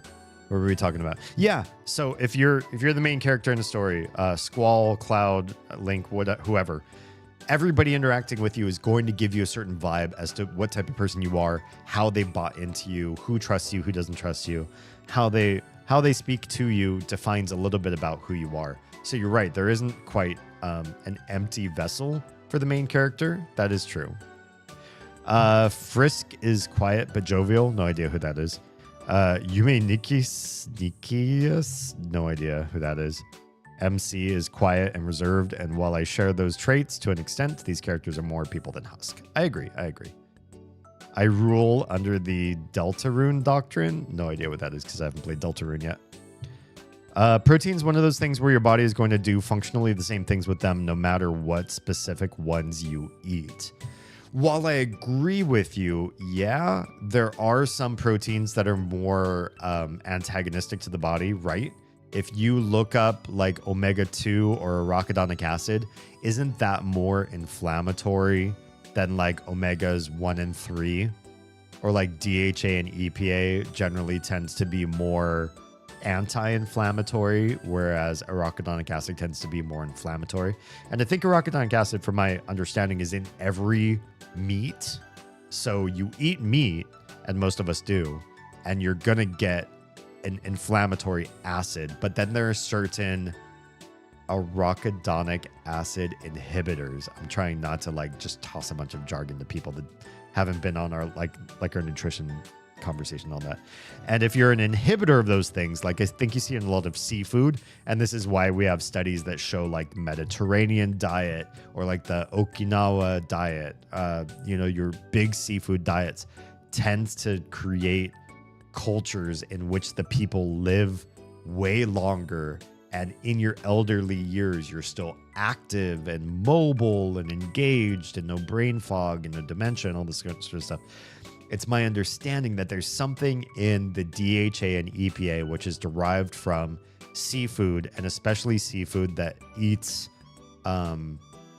either seaweed or eats other fish that eat seaweed, so that there's like a chain going there, right? That you get that DHA and EPA sort of stuff. You could get it from raw seaweed, but you get it at like a low concentration factor, whereas eating the fish that eat the seaweed, you get it in higher concentration, is my understanding. And that these things are antagonistic to inflammation, whereas other animal meat could be more inflammatory without the inflammation antagonism or inflammation inhibition. And so you just get the inflammatory components. Correct me if I'm wrong. That makes me feel like protein is not just all the same. So like any protein is the same as any other protein, when there's other stuff involved in there that can affect the total digestive process. Cooking it also denatures it, depending on how you cook, right? There's different types of, or different levels of denaturing. Obviously, if you fry something, you're going to denature at a much higher level, because doesn't frying release electrons from stable structures and create more free radical components to the food, which is why people say when you eat more fried food, you have more of a tendency to really fuck your system over, both in the case of carcinogens and also in the case of you can create trans fats out of cis fats by doing that, from my understanding, and which is way harder for us to digest over time. Calcium is an element. It doesn't get denatured. Calcium can also be bioavailable and not bioavailable depending on how it's attached. Hello? Fangirl! Well, hello and welcome. How did dating everything go? I already know what you were playing tonight because I'm a creepy stalker and I know these kind of things about everybody. Let's do a shout out for Fangirl. Went well. Who's your favorite so far? I've seen some people streaming the game so far, and I kind of like, I have some of the characters that I think I like the most, but I'm curious what everybody else, who they're leaning toward and why, and where they think this is going to go. Chance and Volt/Eddie. Okay. I could see that. Especially from what I know about you. Don't you fucking sass me from the other room where I can't yell at you. This is a great game too. Oh, I can hear sass. Fucking cackling. Laugh. What a cackle. And I know you can hear me because you're watching my stream. Oh yeah, we heard him loud and clear over your mic. You fucking sound like a witch. What's so funny? What was he laughing at? Who put... What the heck? What the... I've never heard... Yeah, everyone can hear you fucking cackling, honey. What is he doing? Oh my gosh, I've never heard him in that state before. Indeed, 100% sass. Living up to his name. He was laughing at you? Man, seems kind of, I don't know. That's a big laugh for your partner. Oh, the Instagram feed died. Okay, bye Instagram. Well, it's been a lovely hour. Once again, if you found me because the Instagram stream died, welcome. I can't fix it. I've sent a help ticket, and I don't know why Instagram isn't extending my streams out to 4 hours like they're supposed to be. Right now, I'm back to the 1 hour like I am not a content creator on Instagram, and I don't know how to fix it. If anybody else finds an answer to how do you get from the punishment sphere of Instagram, the 1 hour stream part, how do you get back up to 4 hours again? Please let me know. I'm trying to implement your change. Yeah. Eat the plants and grow them for the best taste goods. My answer. Oz and I are growing plants because we want to teach the littles about, the cycle of seed to plant to flowering and fruiting and all that kind of stuff. So we've got our own little garden in the side yard. It's good stuff. And some of the food that's coming out of it, especially the peas and the tomatoes, good stuff. It's good. It's tasty. Our soil is doing the thing that plants crave, I suppose. Cooking is also a way to preserve food. True, it does make it harder for other foreign elements to come in and start to break it down, right? But that can also maybe not be the best if external agents can't come in and break down the food. Does that make it less bioavailable for certain foods? I don't really know. Cooking also kills pathogens. That's an important aspect. That's very true. When you cook it above 140 Fahrenheit. True. Don't go around saying my network and servers are so well protected. I mean, yeah, it sounds like I'm inviting you all to come and try to break things down. This is true. We're posing challenges for the people. I mean, if you can find my stuff and you try to break through the defenses, I understand. I issued the challenge. That's on me. We'll see. We'll see if anybody actually tries that. Kel's just staring at the wall. Yeah, he's having the best time of his life. He's hanging out with his friend Damien, and we're sitting in this boy's room, literally not moving while I stare at a desk and he stares at the wall. And this is one of my last days in town. I think I have 3 days left in town, and this is how we're spending today. In this room. Staring at the wall. Stomach acid does denature. Yeah. I'm going to need to do some research, or you all can. Yeah. Cloud talks. Does Cloud talk? I haven't played that game in so long. I don't remember him really saying a whole heck of a lot. Cis fats. Do you not know about cis and trans fats? It's actually where we get the gender terms for cis and trans. They come from biology originally, and not biology of the human sex and gender concepts, but they come from stuff like the organization of organic chemicals. So cis tends to be like a straight chain organic chemical, in which case it's very easy for oxygen or water to come in and break the long chain into constituent parts, basically digesting it and being able to create usable parts of that.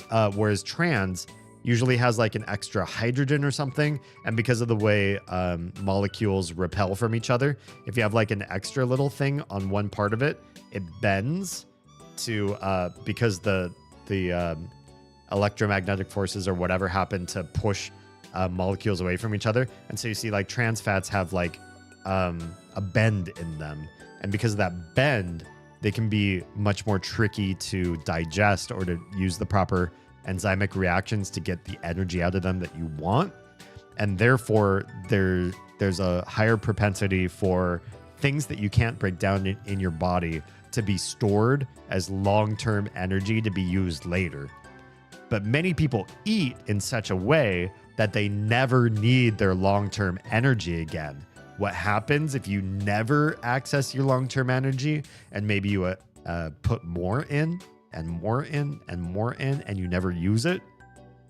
You end up building it up, right? And when you build up extra energy on your body, we all know what that looks like. There are trans and cis fats. Sounds like a joke, but it's real. Yeah. Oz got a real good clip of me being a spaz about them.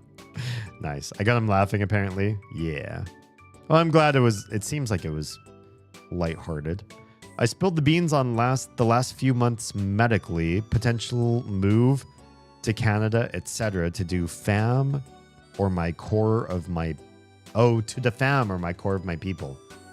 Honestly, and you've talked about this, especially since you got the dual citizenship thing cleared out, I think it's a pretty apropos time for you to consider your options, right? See where your biggest benefit lies. See what's going to give you the most support, the best infrastructure, and the best way forward while the U.S. figures out what it's doing. Really. Seems the vote is Canada. Yeah. Kel's just pissed. Yeah, maybe he's mad at me. I keep doing all these side jobs and earning money while he just hangs out, literally waiting to have time with his best friend who's going to move away. And I keep like prioritizing money. I'm a capitalist shill in this game so far, and this part of the game so far. I knew trans fats, never heard cis. Cis is just, yeah, cis is, it's literally just the antonym to trans. Trans being you have a like a difficult digestive structure, and cis being it's easier to digest or break down. Cis fats aren't common in society fats, though. I mean, if you don't manufacture the fat or process the fat in any way, there's a lot of natural cis fats, aren't there? Oh, wait, is that the same cis? You're right. I always thought it was an acronym. Oh, yeah, no, it's not an acronym. Yeah, cis and trans just means like straight or bent, really, I think. It's the understanding. Okay. Let's move these guys out of this room. We've seen enough. But I did want to see these other rooms. I'm just curious. Oh, here's the bathroom. This house is filled with but this one is about something called mathematical sciences. Well, that's right up my alley. I like math and science. A bathtub. Some towels and toiletries. A mirror. The same. A toilet. Wow, they really spared no expense writing the description for the things in this particular room. Most of them. Okay, we've already read that. Oh, we can't interact with laundry baskets. Okay, bye. What's the other? Wait, what's this? Grandfather clock. Right. In this room. Oh, this must be the parents' room, if you know what I mean. This is where little Brent was made, maybe. A computer. I don't know why I said that. It's so weird. 5 minutes early. This bed is a little on the hard side, but overall not bad. You would rate it a 7 out of 10. It's the same thing as Brent's bed. Okay, we're just reusing descriptions now. Got it. Understood. We've done enough research and discovery. I think we are done here. And we've earned all the money that we want to earn in this particular room. Wasn't there, or this building, yeah, wasn't there somebody here? Why is her face kind of red-faced? Do I already need to take another bio break real quick? I think I do. I'm going to, I hydrated well. I drank both essentially like a full glass of water and a full glass of tea with dinner, and it's moving through me. So I'll be right back, and we'll find out what's going on with this red-faced girl. Be right back. I know you're waiting for the book. Look in my eyes. You know I have bigger things to do than you. I mean, bigger. I mean, okay, bye. Bigger fish to fry. Oh, we don't want to fry Alan. Whoa. She just slammed that door open. Where's the cook? Cook. My accessories. Everything a girl needed to claim victory in the battle for love. Oh. Okay. That she just or we had at my high school we had a lot of both IB AP classes, and kids were like pushed into those classes. So like whether they were really good at school or not, their parents made them. And for the kids that weren't that great, you know, sometimes they had to sit with private tutors to sort of like push them into those spots. And there was just like a lot of pressuring. Yeti, is there anything that when you are with somebody or sharing a household with someone, you insist on doing because you think it is a role that you absolutely need personally to take on? Besides making porn. Uh-oh. I do that. I think I'm falling in love with mom. Not my mom, but character mom. Somebody clip that. Oh my god. Nobody clip that. Clip. I'm clipping it. Clip it. God damn it. Oz is all over it. I can feel it. Together, rub them until you get some friction, and then talk about one topic or another. Where are we exactly in roads? Okay. I really don't like how many blips are on the screen. It does make it really hard to see. No, thank Maybe we you. should I'm afraid I'm toggle actually blips on the job right now. back off. What? Somebody said. Oh no. Wait, what's going? Who's this guy? Who is this guy? Fuck. Then let us judge. Double. Oh yeah, hop right into the middle of it. Good job.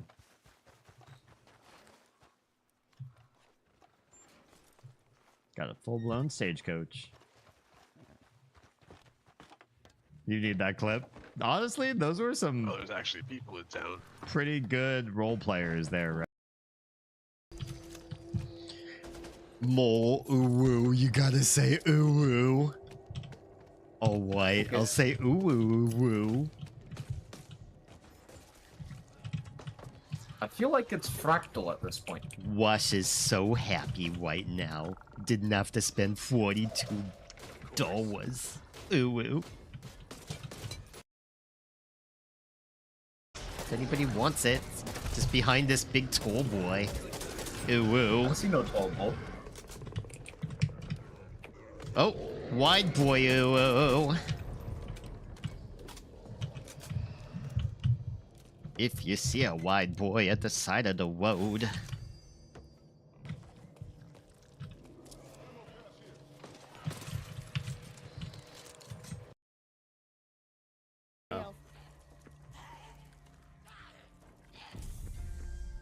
Need a mosquito? Mosquito? What's a mosquito? I just made it up. It's like a mosquito, only it's shaped like a penis. All right, let's go.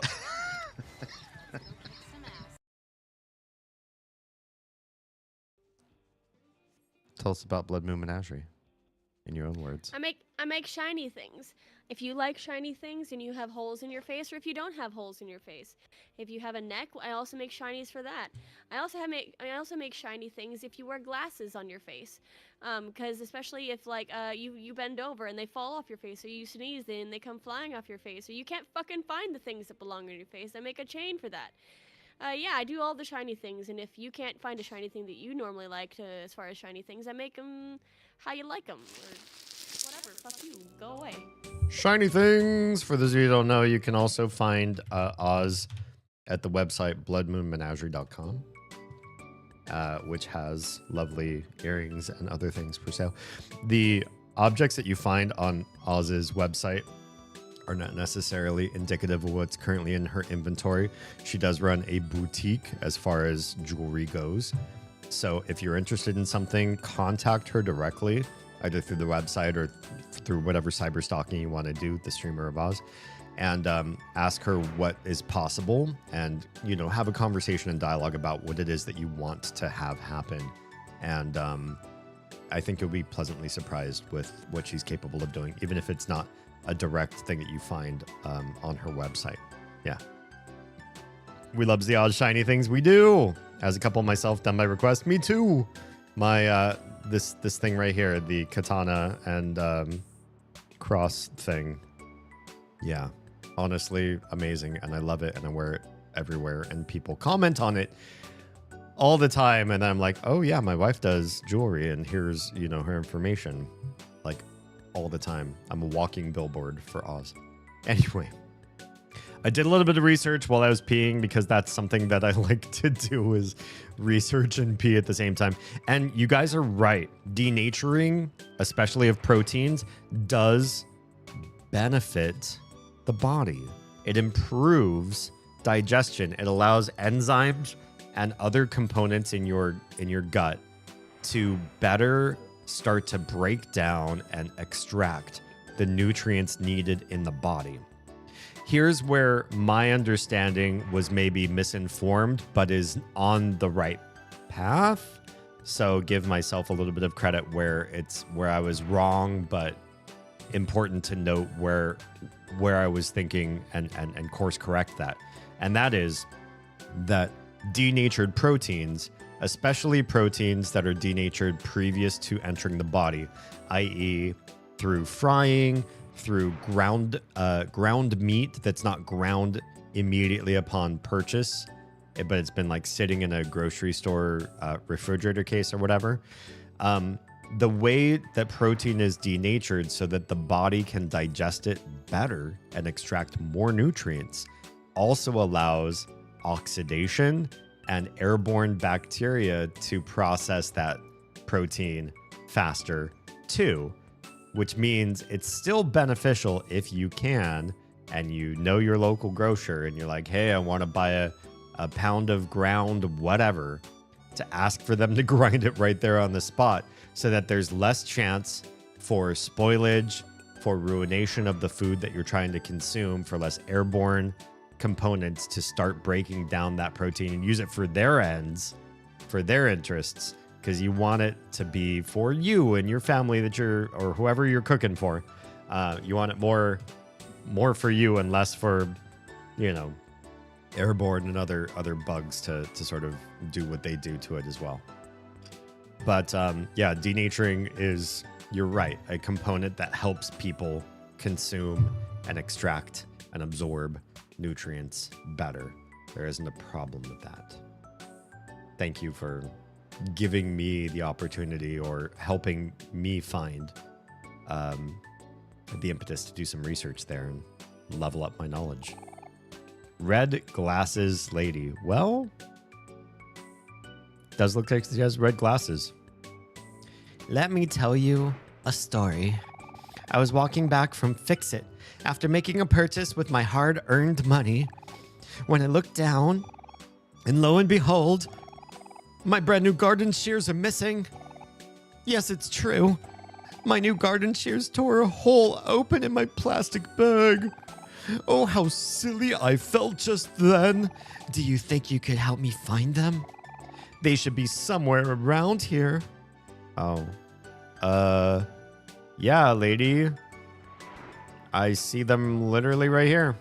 That wasn't so hard. In fact, I think they just spawned because I talked to you, to be perfectly honest. Uh-oh, cutscene.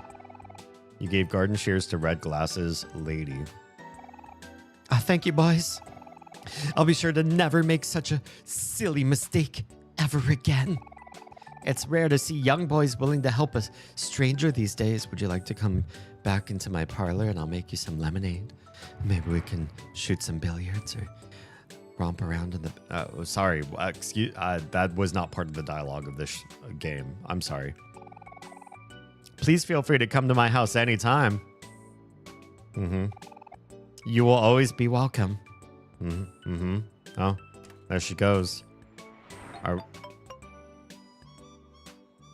Are we welcome right now? Because I kind of want to understand why we're welcome. Here's to you, Mrs. Robinson. A shoe rack. Potted bamboo stalks. Very familiar. Yep. A work desk. Someone left their planner open. The words Kim and Vance were written in for last week. Don't know what that means.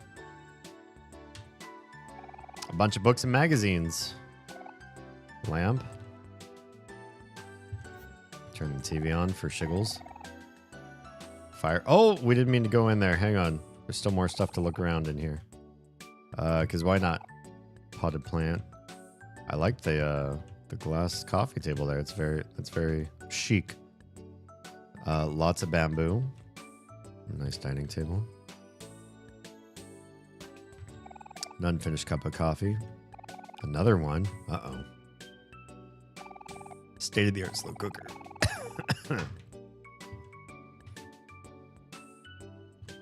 A toaster. Refrigerator. Yes. Avocados. Eggs. Blueberries and grapefruit. Well, that sounds awfully healthy.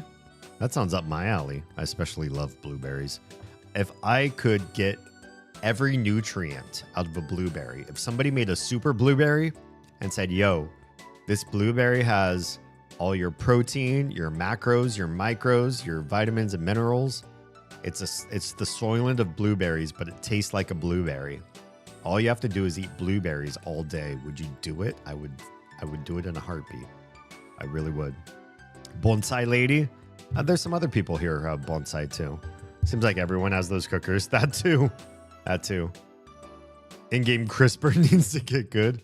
Oh God. Is it that there's too many people with the same like genes? That's why they're picking the same stuff. A table lamp. Bunch of books and magazines. Pot of bamboo stalks. That's what I think they are. All right, let's go in here. Yoga? Just a yoga room? Because I see bonsai and a mat in the middle and a TV. Seems like this would be a place for you to do yoga. A yoga mat. Yoga is good for you as it strengthens the connection between your body and spirit. At least that's what Mom told you once. Okay. Can we do some yoga? Literally no. I want that connection. I want that Dr. K connection. Does anybody watch Dr. K stuff? So I don't have a whole lot of respect for Dr. K because I think he's also one of those arrogant narcissist sort of content creators, to be perfectly honest. I do feel like he listens pretty well, but he's also like got an agenda. Like he's listening and he's waiting to frame. What he's listening for is the right words that you say so that he can frame what he's about to teach you. Could I teach you something? Can I teach you something about, spiritualism as the way I see it, and have you understand something that might be beneficial to you? And I don't discount that he does seem to be beneficial to some people, but I do feel like also he prioritizes in his life being a beneficial person to people as some sort of like personal clout idea, which it's hard for me to explain how this feels in my brain, especially in a way that you all can digest. When I say I ultimately want to leave a legacy of service and provision for people so that I develop like lifelong learning and curiosity and fact checking and stuff in a majority of people, so that that's the legacy I leave behind, and it doesn't matter if it's me or not me. What I mean to say is, while I want that, I don't necessarily want that to change how people think of me. And I feel, and I don't know this, but I feel like when I watch Dr. K do his online therapy adjacent content creation, that when he helps people, he wants to be perceived as a helpful person. That is an important part of it. And me, if I got to the place where I could decouple from it and literally just have a working content machine that helps. Okay, bye. That helps people along their paths toward personal development and lifelong learning and self-growth and all that sort of thing. And it did not necessarily derive back to my face, my voice, my words, my thoughts, but just helped people anyway. Or I was able to like become administration or something in the shadows that was, dangling a bunch of strings to make all this happen for an even larger group of people. And it wasn't coupled to me. I don't care. I feel like Dr. K would care. Like there's a component of his personality that he wants the connection to him about to be the help. I don't know. Maybe I'm misreading him, but that's kind of what I feel. Let me back up and chat just a little bit. Is he like Dr. Pimple Popper? No. I like Dr. Pimple Popper. I mean, I feel like she's a little bit narcissistic too because she's very much like about her. But I like her stuff because I just like watching people have a situation that they've been sitting with for a long time and then be relieved. And I like that feeling of like the sense of being caught and stuck in a chronic state and having an easy and quick release to that when you find the right person. Not everything chronic has a release. And so chronic skin conditions that you go see, what's her name? Sandra Lee. When you go see Dr. Sandra, and it's just a matter of like minutes, and you get relief for something that you might have been sitting with for months, maybe even years. There's something lovely about that, whatever her real personality is. I've only seen the Pirate Software Dr. K episode where he calls him arrogant. And is he wrong? I mean, let's be honest here. Dr. K, I feel, really touched upon some, and very carefully, very protective and cautious of Thor's ego. He was, hello, Akumu. Chills. Hello, hello. Vegas chills. How's Vegas? Where are you staying? How long are you there? What have you seen so far? What are you going to see? Tell me all the details. I haven't really been to Vegas a lot. I lived in Southern California for a while, and I was not one of those people that spent money to go and do the Vegas thing very often. I've only done it a couple times, but I had great times there.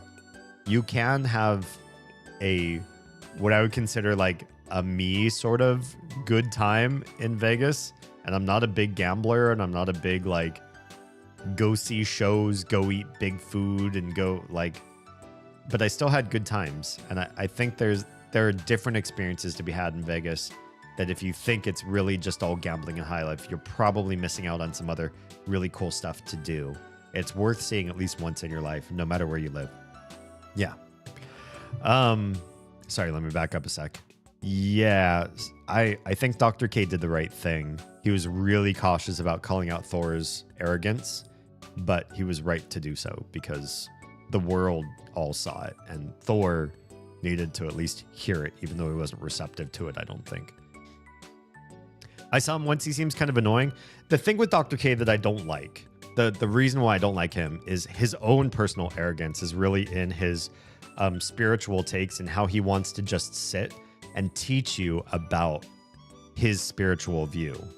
Can I just share something with you about like how karma and dharma connect together and what that means in sort of like a modern therapeutic sense? Okay, well, let me tell you a story. And then he just wants to like go off and he wants to do this sort of stuff. And me, I'm obviously a lore dump sort of person too. And also like even my most like basic stories, like I can tell you about a story of walking up a hill with a girl that I used to walk to school with regularly. And like on one specific day, it was like a really different story. If I haven't told that story, I think I might have told that story in the lore stream. But like literally just a walk to school one day when I was walking to school, and how epic. And I can make that into a long and bardic story. So like Dr. K, I do like to tell bardic stories, but I feel like a lot of his stories are very much like, let me speak to you from something that's like really different and removed from anything that you know, because I want to like fill your brain with this other cross section or vector, and it's exotic and it's interesting, it's deep, and it's going to be revelatory to you, and it's going to really benefit you, and I'm going to be like a helpful component to your future progress and procedures. I want to be part of that infrastructure. Me personally, I'd like to give people tools and then just disconnect. Like I don't mind connecting. I'm not saying disconnect because I'm afraid of commitment, but I also don't need to stay connected. I don't need you to have like to feel like I'm the vector into a different foreign and exotic world for you, and you need to come back to me or use me as the resource to connect to that kind of stuff. I'd really rather empower you and have you get there than feel like I'm some big, I don't know. There's something in that feels too self-centered, too I'm going to connect me to your salvation sort of thing about Dr. K that I don't appreciate. Overly positive almost. I don't mind that part of him. He does have a highly positive component to him. I saw there's a guy that does talks on YouTube or like how-tos about like charisma and interpersonal engagement, and also like how to get in and out of fights or disputes. I think it's called like Charisma on Command or something like that. Maybe if I pull up his stream, it's gonna like absolutely what's the word I'm looking for? Copyright dispute me on YouTube. I don't know. Look up Charisma on Command and Dr. K, and I think you're gonna find a really interesting analysis on who Dr. K is through the lens of somebody else that does like self-help for people that struggle with interpersonal connection. And I think you'd see Dr. K's positivity in a different light. Yeah. Hi, Ali. How we doing tonight? Welcome on in. I'm literally just standing still in the room while we catch up with chat because that's how the stream often do. Dr. K did a good job in that episode with Thor. Totally agree. The best he could have done, given the person receiving the therapy. I do feel like Thor was there to tell his side of the story, be understood, get his fans behind him, and absolve himself of the things that other people decided he did wrong. Instead of just owning it, instead of just saying, yes, I agree, or yes, I see why you believe that way, he just would not give that ground at all. And it was still good that he met with somebody like Dr. K, I think. I heard Area 15 very cool. I recommend you check it out. I have no idea what that is. Hot as hell at Excalibur. Oh, Excalibur is a fun place to be. Should be home Wednesday night. A lot of shows. And oh, are you there for a wedding? That's cool. What shows have you seen, or what shows are you going to go see? Are you doing a Cirque du Soleil while you're there? Oh, off to bed. Oh yeah. We can talk about this kind of stuff later. Don't stay up just on my account because I'm curious. Yeah, I like Vegas and I like hearing people's Vegas stories. But if it's time for sleep, it's time for sleep. You got stuff to do. Area 15 is a museum in Las Vegas. I've never heard of this one. Is it like? It sounds like a spinoff of Area 51. Yeah. Oh. Well, oh, that's her. Shall we talk? She has a lot of bonsai and other plants up here. It's super cool. Oh, I'll have to check it out next time over there. Snip, snap. I feel weird about this. Why do I feel weird about her? I shouldn't feel weird about her. In a game like this, I should not feel weird, but I am. I do. She has medals on her walls above the bonsai, so I feel like there's something horticulturally important about her. Snip, snip, snap. Ah. Hi there, you two. I didn't expect you so soon. What does that mean? Look here. Caring for these bonsai is a hobby of mine. It helps me relieve stress. After this, I'm going to start preparing dinner for my children, Kim and Vance, tonight. Okay. They better not be late again. Or else. What the heck is going on? First, I thought she was being kind of seductive, maybe, and now I feel like she's being kind of threatening. She's got the snippers in her hand still, probably. Snap, snap, snap, snap, snap. Jesus. Y'all need Jesus. What's going on here? What's wrong with her? Why does she have to be so intense? A yoga mat. Yoga's good for this. Yeah, I feel like she's got all of this stress relieving stuff and it's not working. There's an open book on the table. Pruning should be done regularly to maintain the shape of your bonsai. All bonsai grow at different rates, so it is necessary to evaluate each tree's growth rate and adjust your trimming to accommodate. I promise. I will adjust the trimming. This bed seems decent, but the sheets would gather up too much heat at night. For your liking. Me too. You rated a 6 out of 10. Oh. I definitely need a cool bed. I understand there are weighted cooling blankets, and I need one in my life. But then we priced one, or Oz priced one, and it was insanely expensive for a blanket. So until or unless we ever become insanely wealthy, I'm probably not going to spend that, especially because I have kids. And when you think about when you have surplus income, you could use it for things to improve the way of life. For a child, they cannot make those decisions themselves. They cannot make fiscal decisions on the extra budget of a household, the discretionary income of a household. But you can. And then you go, I want a weighted blanket that's like several $100s. I want extra ink on my body. I want extra fun stuff for me. Unless it like makes me a better parent, it makes me squeamish to spend money like that. Although maybe a cooled blanket would improve my sleep, which would make me a better parent during the day because I'd be well rested and cheery and more cordial and forgiving and hard to say. Hard to say. I like the ratings Sunny D does for the beds. It's interesting, right? I'm sure all of us have stuff that we rate. Me personally, I don't have a big rating system for a lot of stuff. I do.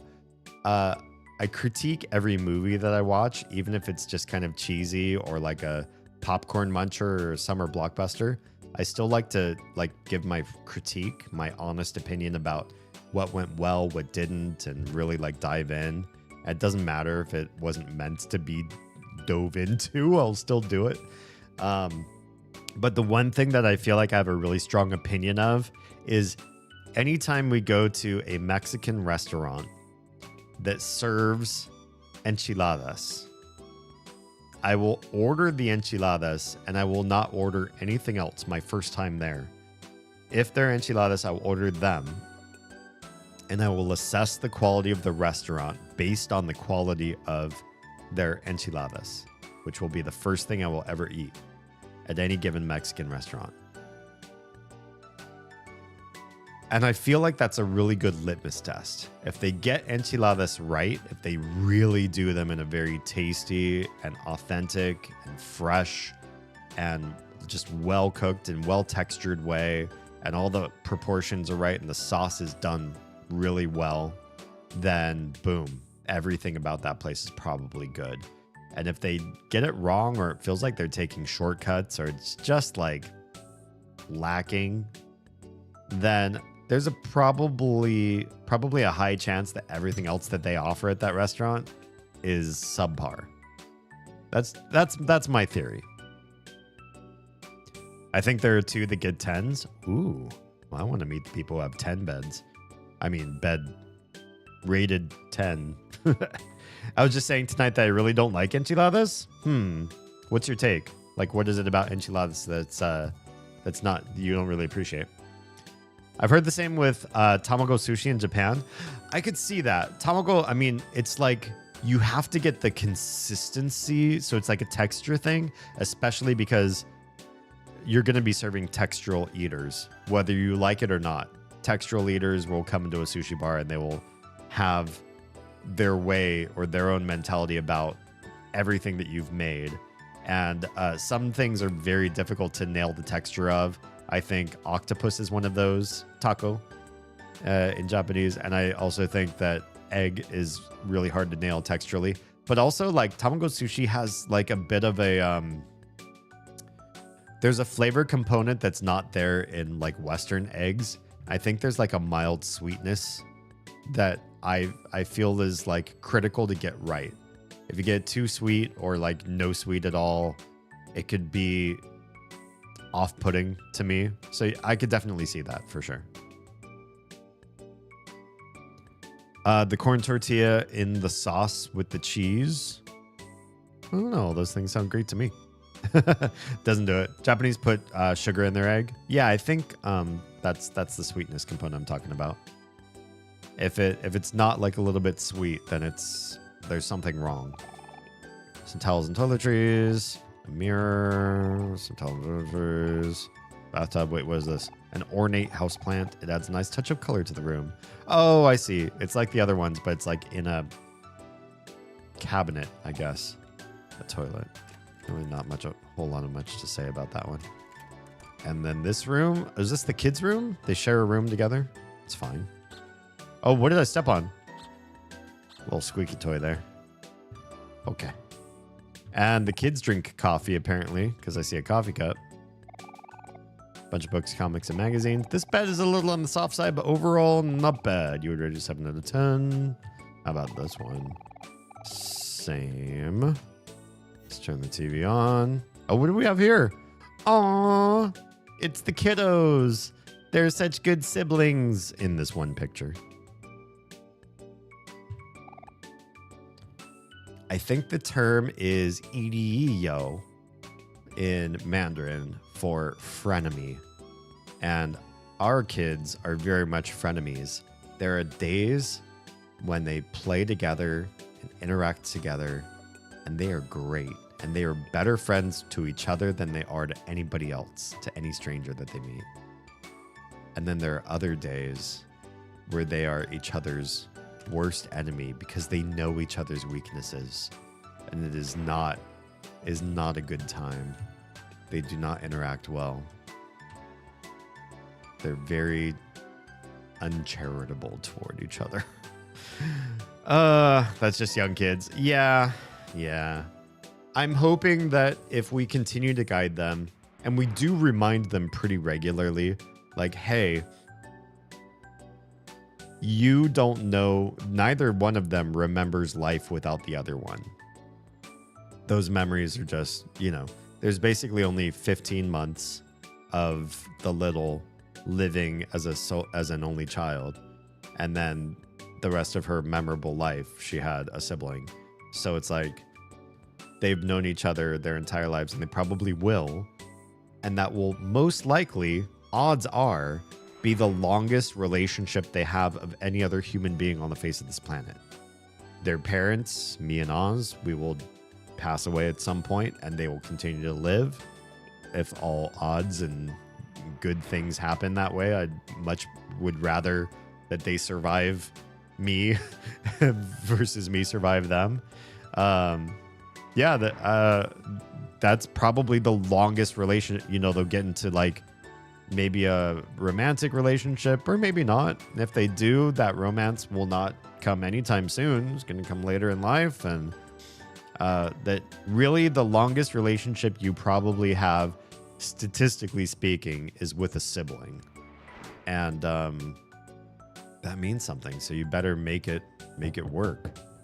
Or if you don't, oh, fine. But thick eyebrows. Hello there. Well, hi. What can I do for you? You gave Thick Eyebrows the blue flyer. This is the other place where we're going to do tutoring, is what's going on.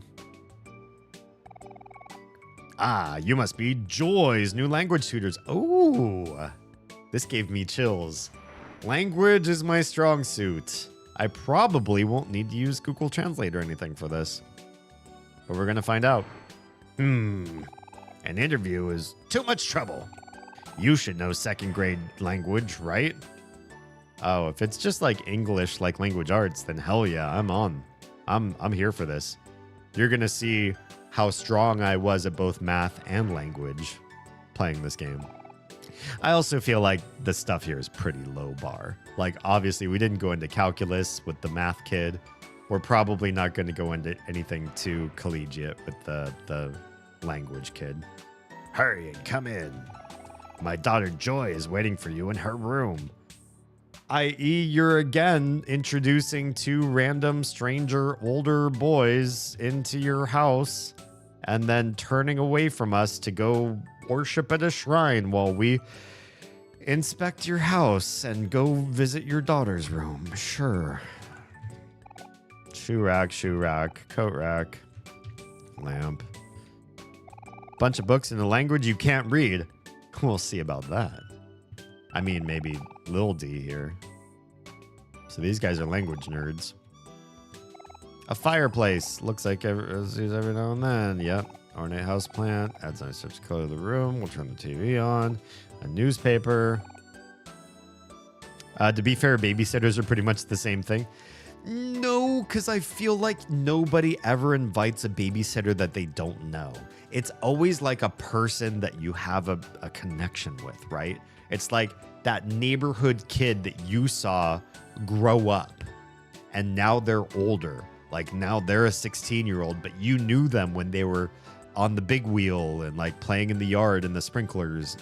It's like you have a connection with that family and that child, and you know which ones are responsible and which ones are just a total fuck up. And you're not going to invite somebody who's just like making common or constant mistakes and, in bad relationships. And they're probably going to invite their partner over to your house while they're babysitting your kids. Sort of. You don't want that one babysitting. You probably know something. This person, I just passed them a flyer, which is to say, I don't know you, but I saw your ad on a wall and I took the ad off the wall and I came to your house. That's all we know about each other. TV remote. Best not touch it. These are prone to getting lost. Because I touch it, it will get lost? Wow. An unfinished cup of coffee. It seems like people really don't like drinking their coffee in this town. A bunch of magazines in a language you can't read. What is this? What is this? I want to inspect it. It's, you know what it looks like? You know what this looks like to me? Can we make this happen? I really want to make this happen. What is the, there's a show, a TV series called Out of This World. And where's my capture? Boop. Where are you here? Boop. It is, this thing on the desk looks like the dad communication thing from this, there he is. There's the dad. This image. This guy. That's the thing that the dad would talk through. That's what's on the desk right there. Right? Wrong?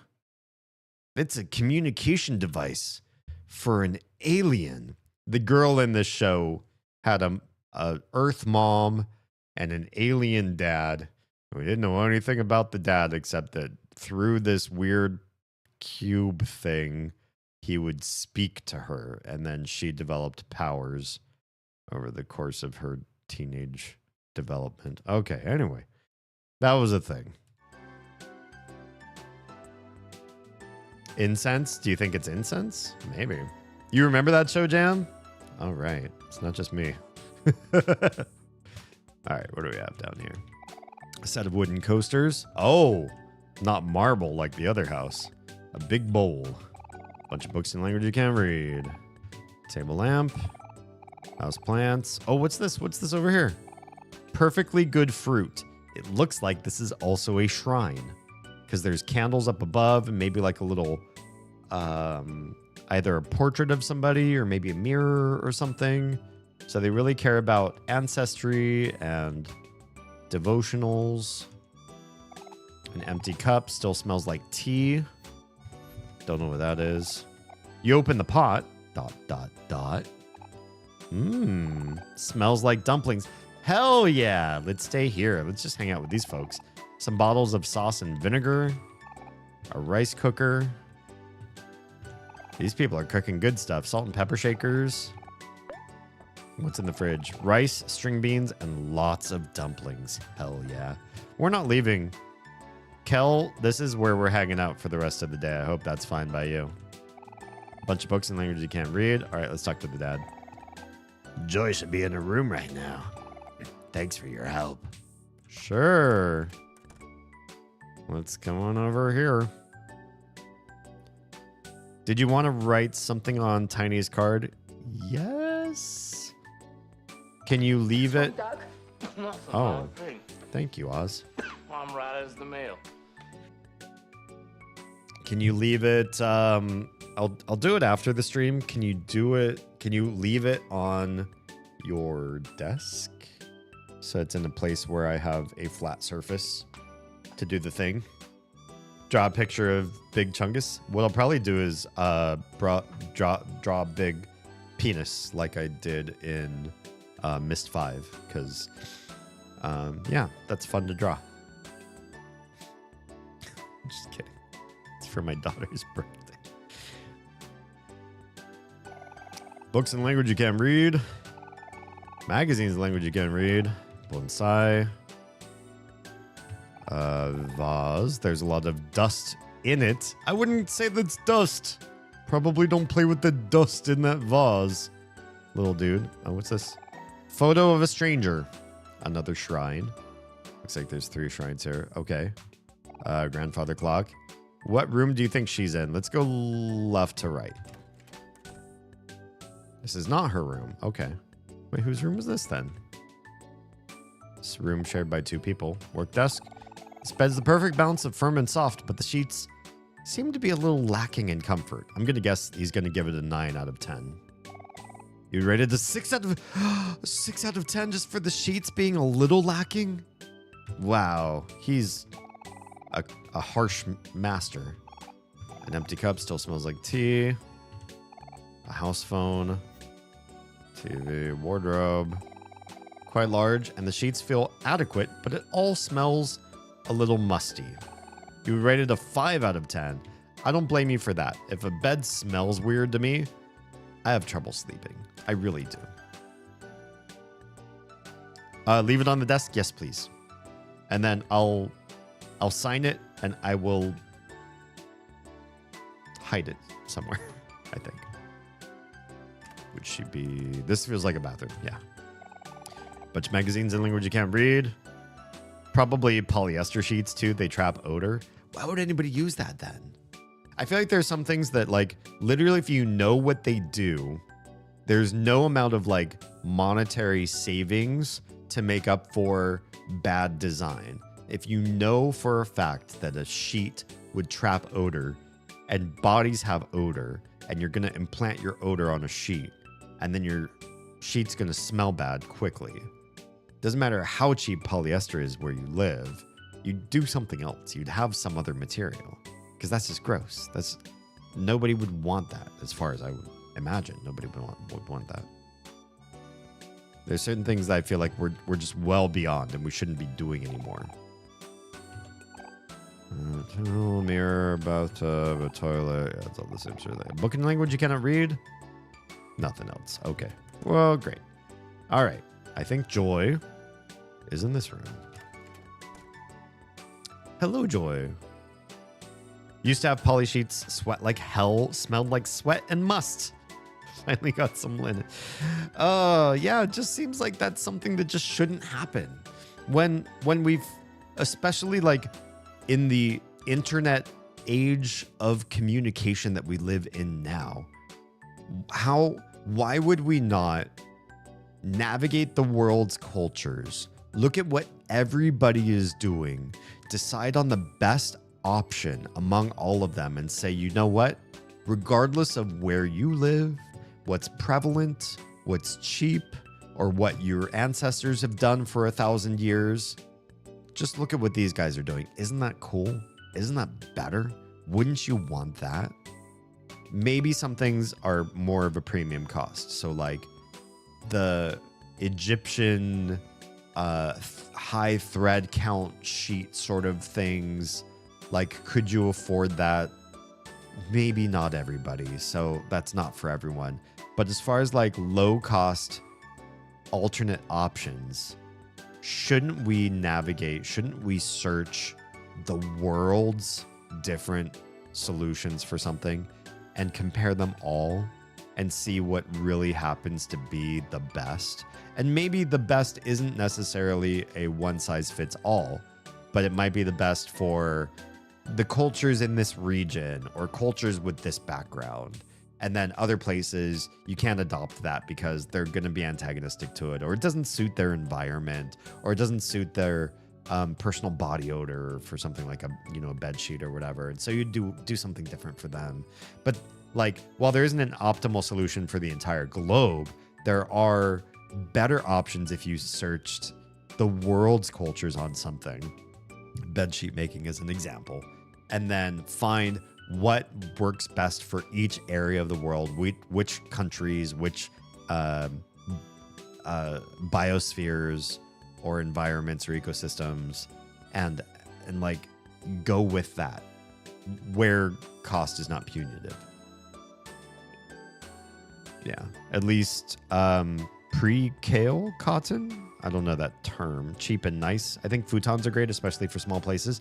I've slept on a futon. It was a very pleasant experience. I've slept on like the Japanese floor bed situation with the little like rice-filled round pillow. And I was like, there's no way I'm going to enjoy this because I'm so used to box spring mattress and feather-filled pillow. And I lay my head on that rice and it was so comfy and I had such a good deep sleep on that bed. I don't currently sleep on that same sort of situation, but I'm just saying, like, you'd be surprised what things that you might feel are too exotic to appreciate, what they actually feel like when you engage in them. Yeah. Tatami is great too. It's one of those things where if you haven't experienced it before, it's actually quite pleasant. There's the scent and the texture and everything, and it's a real experience for a room. It ties things in a way that it's hard to explain. Probably cold too. The rice pillow was cold, and I loved that. My head, when I was a kid especially, my head was just like this little... You could have put my head alone in one of those Matrix red goo batteries to like feed the... I don't know, the energy system of that movie series, because my head generated so many BTUs of heat.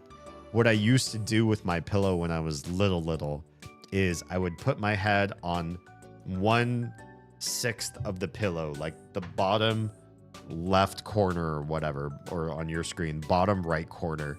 And I'd put my head there and I'd lie down and try to fall asleep. And if I was still awake, the heat would radiate off my cheek and my face so hot, and it would bounce back off my pillow so quickly. I wasn't like sleeping on vinyl or anything. It's just a normal pillow. Oh, I can't stand it anymore. I moved the pillow over just a little bit and I'd get to the cool spot. And then I'd lie there. And what I would do is like eating a corn on the cob. I would like move the pillow. If I got to this corner and I ran out of pillow, I would then rotate the pillow 180 degrees so I got to the other side of the pillow. I hadn't flipped it yet, just the same side, but on the other, because my head was small compared to the pillow. And I'd start again on that corner. The top half was already all heated up, and now I needed to let that cool down. And I would go and move my head across all the little sections on that, and then I'd flip it, and then I'd have that many more. It's totally like eating corn on the cob. I was just trying to keep my head cool. I was just trying to be cool and sleep at the same time. My Japanese teacher had a tatami mat in her class. Ooh, nice. Very posh. All right, textbooks. So you're definitely ugh, language. Wardrobe. This bed seems decent, but the sheets would gather up too much heat at night for your liking. You would rate it a 6 out of 10. I think we already read something similar to that. Stand for sheet music. Interesting. A work desk. It's really dusty. Oh, this bed has an old hat on it. I bet she had an older sibling and they're out. They're gone. That's a guitar. Why can't I interact with that? This bookcase has been cleared out. Aw, they're probably like in college or something. Bunch of textbooks. Alarm clock for responsible people. It's set 5 minutes early. Everybody here is so punctual. Also, this kid seems to have a lot of awards above their bed on the wall, too. All right, let's talk. Hello, I'm Joy. Pleased to meet you.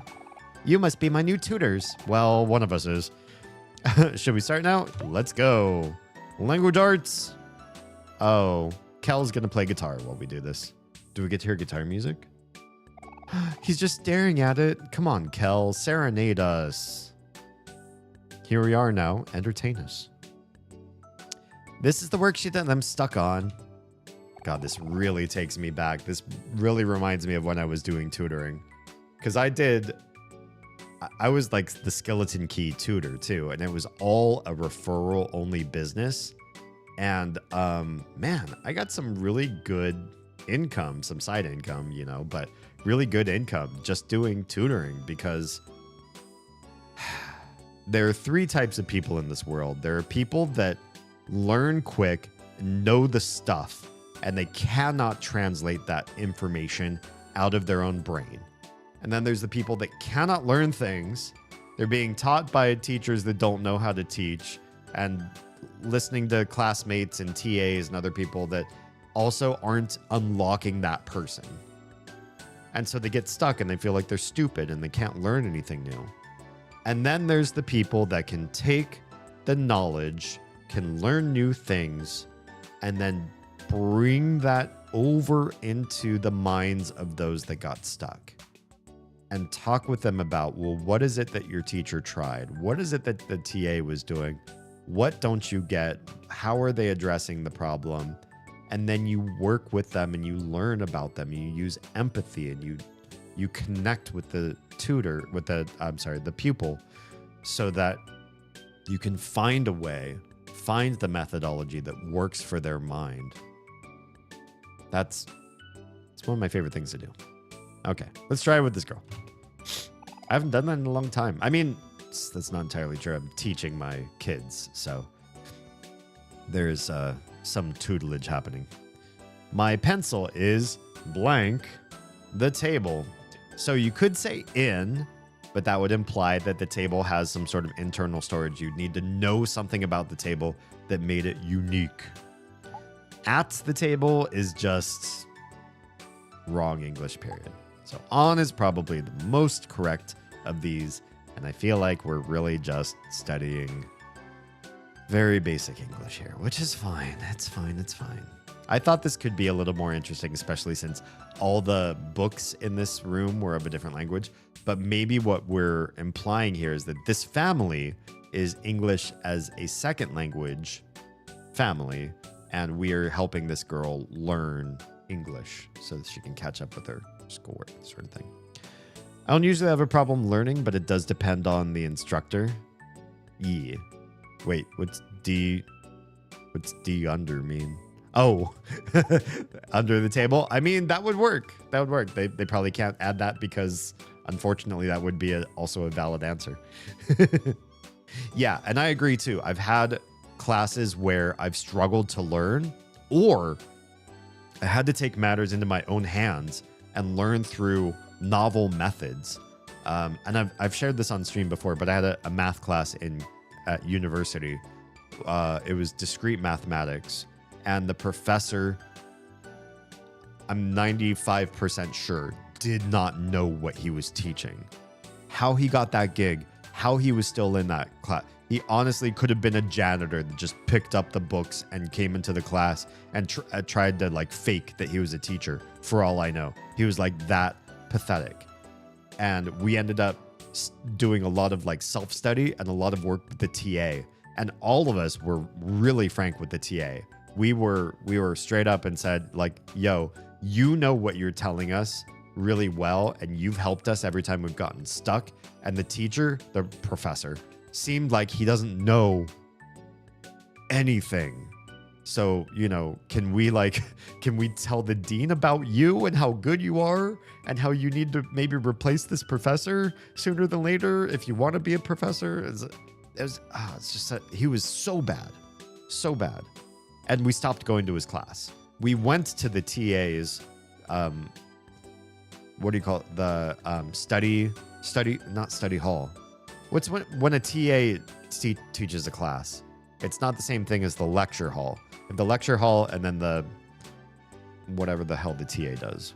We went to those, but never the actual lectures. But you would say in the drawer of the table. Yeah, you could say in the table if it was really clear that the table had storage. But you could definitely say in the drawer of the table. Matcha Pilates in Bali before a Labubu rate. What are you just using a random word generator to type text right now? Or are you doing text to speech and it's doing crazy shit? Matcha Pilates sounds interesting though, right? Green tea fueled Pilates classes. Turns you to paste. Wait, what? What on earth are we talking about? Study group? I don't know that it wasn't study group because that sounds like something that's like optional. My class, my math classes had 2 sections, and my computer science classes had 3 sections. The math classes had lecture and then whatever the hell you do when you meet the TA. And then computer science, I had lecture, the TA-led section, again, whatever the hell that's called, and then lab. And so you also had like lab time.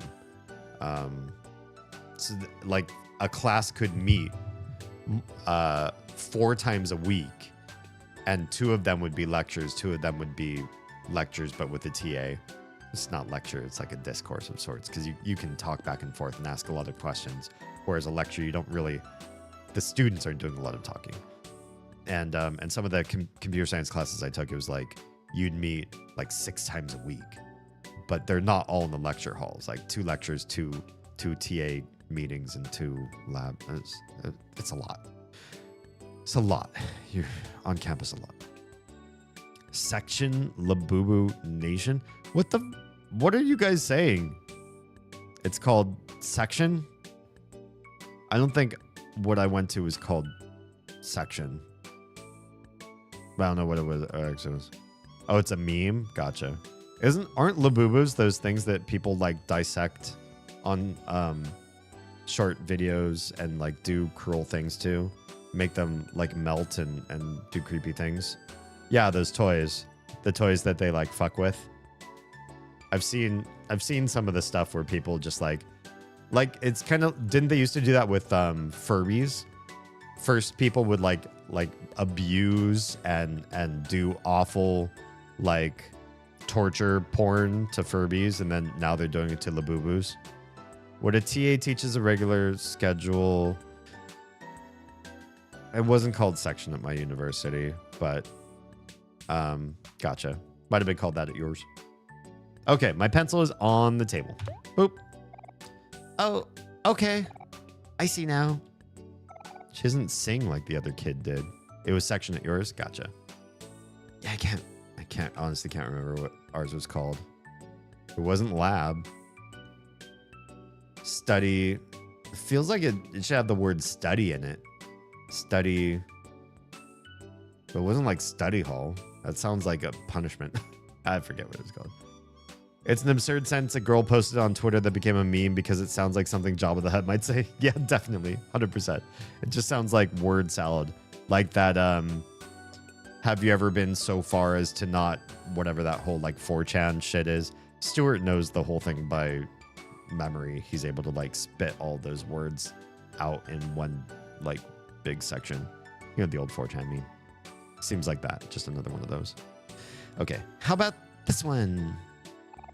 In the phrase, silently read your book, what type of word is silently? So this one's pretty easy, unless you don't speak English, and then it can be difficult, depending on what language you come from. It might still be easy. Has anyone really been as far as ever decided to look more like Az? Yeah, that's the one. Yeah. You know this. You know this by heart. And I know as soon as I said your name, you came back to chat just to type that. Not the exact quote I do, but it has the same feel. Yeah. Well, for all I knew, you were quoting it by, verbatim. So I already moved the cursor to the answer, but we'll just talk about this real quick. Read your book. That's going to be a special type of sentence. Most sentences that people study in foreign languages, English included, are going to be declarative sentences. A declarative sentence is you're declaring a statement of fact. That is something like, I am cold. This book is red. That's just a statement of fact. You can also ask questions, which is probably the number 2 most important sentence that you learn in a foreign language, and those are called interrogative. So the declarative, you declare something. Interrogative, you're interrogating. That's a kind of a deep word in English, but you're questioning somebody. Do you have money? Or what did you do? Those questions like that, right? You never left chat. I love you. Thanks for being here. Just been silently listening. I presume you meant to type. I do that sometimes to throw people off my normal behavior. Oh, just like randomly quote that one quote and see what people do. This sentence is called imperative. Imperative means a command. You are commanding somebody to do something. And in English, command sentences have a subject, but you can drop it, which is really weird in English because many English sentences, you are not allowed to drop the subject, except in like slang or vulgarity sort of terminology. Oh, you silently listen to throw people off. Gotcha. I find when I stop talking, it makes some people think I'm planning something. Okay. I wasn't sure I was there with you, but now I wonder what you're planning. Section or recitation or supplemental. The terms for the type of, none of those apply to where I went to school. I'll have to look it up. You know, even if I looked it up right now, I don't even know if they'd use the same term for what it was that I did. Because, you know, I've been out of school for a bit. That's from a university professor from Texas. What time you're streaming till? Maybe 3. 3 is the time I would usually cut out. I started way late, but I also really don't want to punish myself for tomorrow because it's already going to be another highly uncomfortable work week at the day job for many reasons we've already talked about. So I don't necessarily want to go in sleep deprived. Section is what they called it at my school in California. Gotcha. Yeah, I super don't think it was called that, but I super don't remember what it was called. At least that term does not tickle anything in my memory banks. So yeah, imperative sentence, that means it's a command. The command structure with the subject would be read you your book. That is to say, the subject comes after the verb in commands.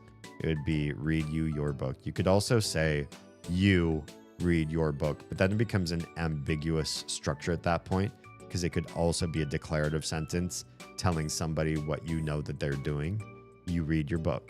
You know, when they ask you, what do I do after I finish my dinner? You could tell them you read your book. That's not a command. That's a declarative statement. So read you your book would probably be the more imperative structure. Your is an adjective modifying book. It says what kind of book or whose book or whatever. It's your book. Read is the verb. You would be the subject. It can be eliminated like it is in this sentence. And silently modifies read, the verb. When you have something that modifies the verb, it's mostly almost always going to be an adverb that modifies that verb. That's where you get the word adverb from. So it's a modifier for verbs. It can also be a modifier for some adjectives. In this case, it's telling you how you should read your book, in what manner, to what capacity is the reading being done. How? Silently, please. So, adverb's the answer. I should see if I can do a 3D print of your logo as the next thing I send you. That would, I mean, like this with the raven wings and everything with the DH. I mean, that'd be pretty badass. I was trying to think if there's anything that I would want more than that, but that would be pretty amazing. Sorry, I didn't hear your answer about stream time in 30 minutes. Yeah, I'd say I'd probably stream for about the next 30 minutes or so. That is so stupid. Wait, what is so stupid? Oh, okay. I see now. This one's the hardest one. I doubt it. I doubt it. Because I am the one person that you know in your life that is both great at math and great at language. Great at English, great at reading, great at writing, great at composition and structure and thesis and essay layout and different, you know, not just the American standard, but the British standard and Chinese standard. I know different types of essay writing. I know comparative and expository, and I know multiple other languages and their grammars as well. And somehow I'm also good at math. How does that all happen?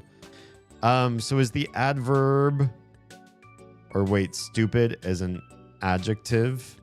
Huh? Yes, stupid is an adjective. In the sentence, that is so stupid. Stupid is an adjective describing that. Like if you point at a dog dressed as a newscaster and you're just like, some people go, oh, it's so cute. And you look at it and you think it's stupid. You could point at the dog in the newscaster outfit and say that, implying the dog in the newscaster outfit, that is so stupid. What is it? stupid? Stupid defines the dog in your eyes in that particular question. Why is stupid not connect to a noun right there? Because you used a linking verb, namely is.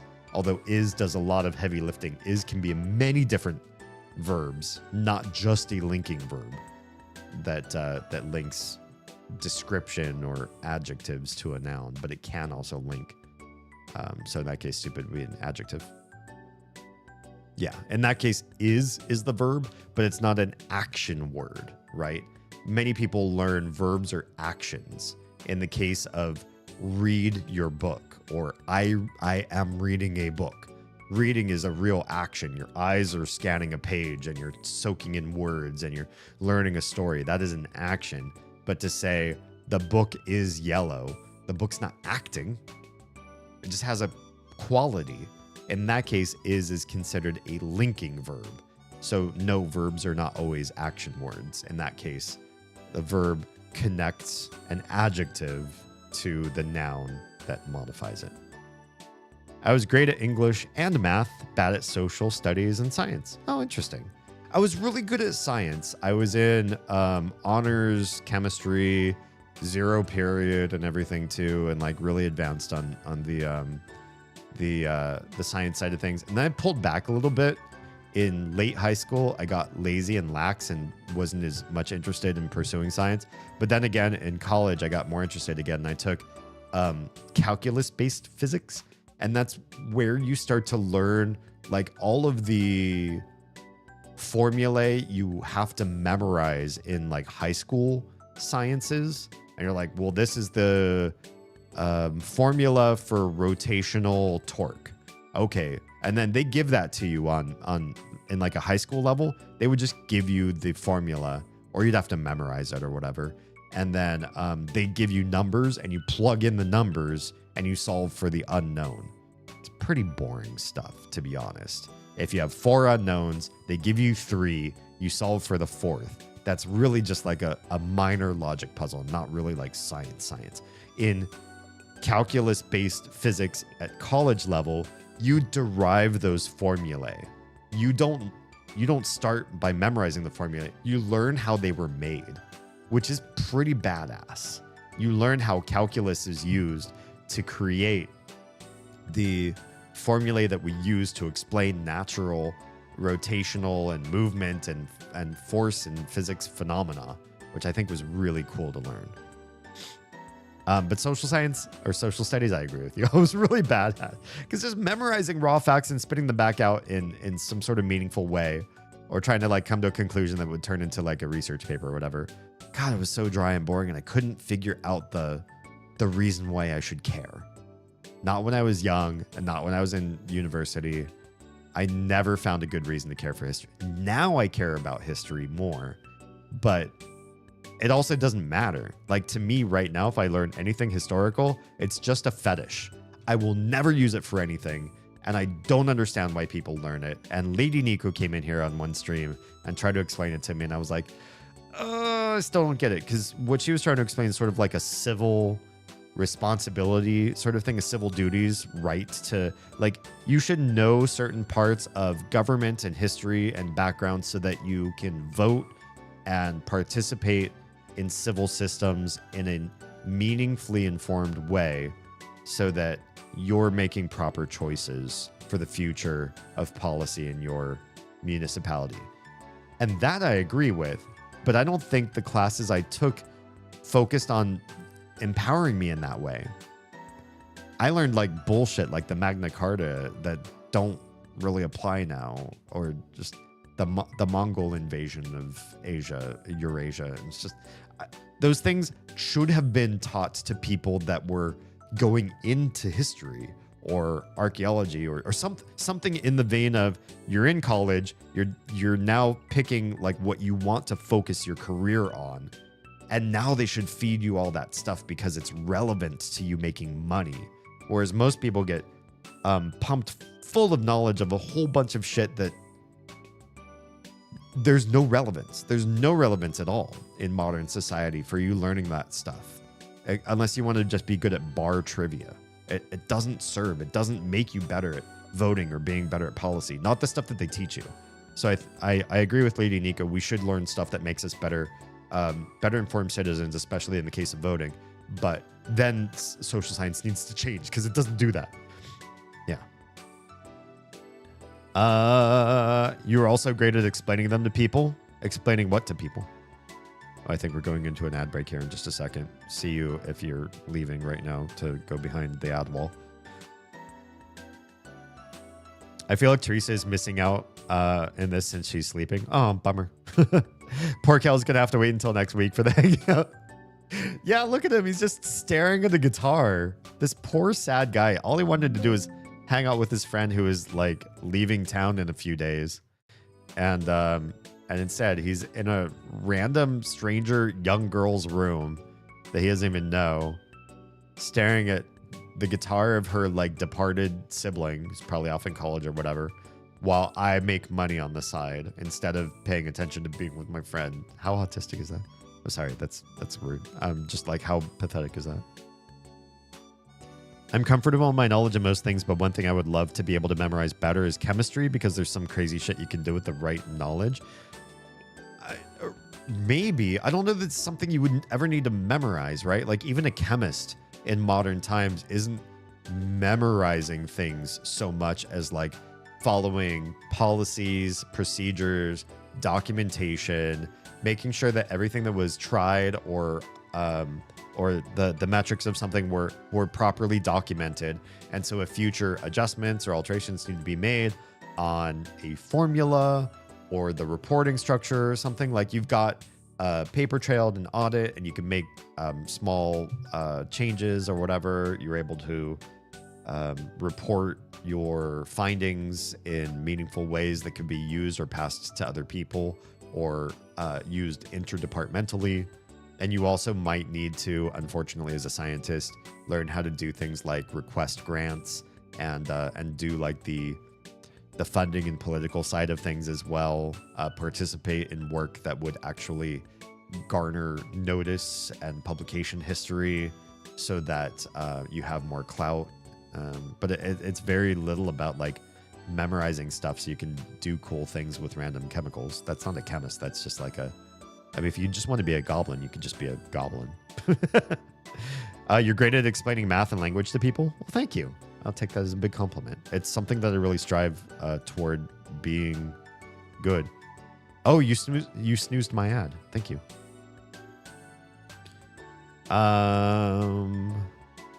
Oh yeah, there's my YouTube channel as well.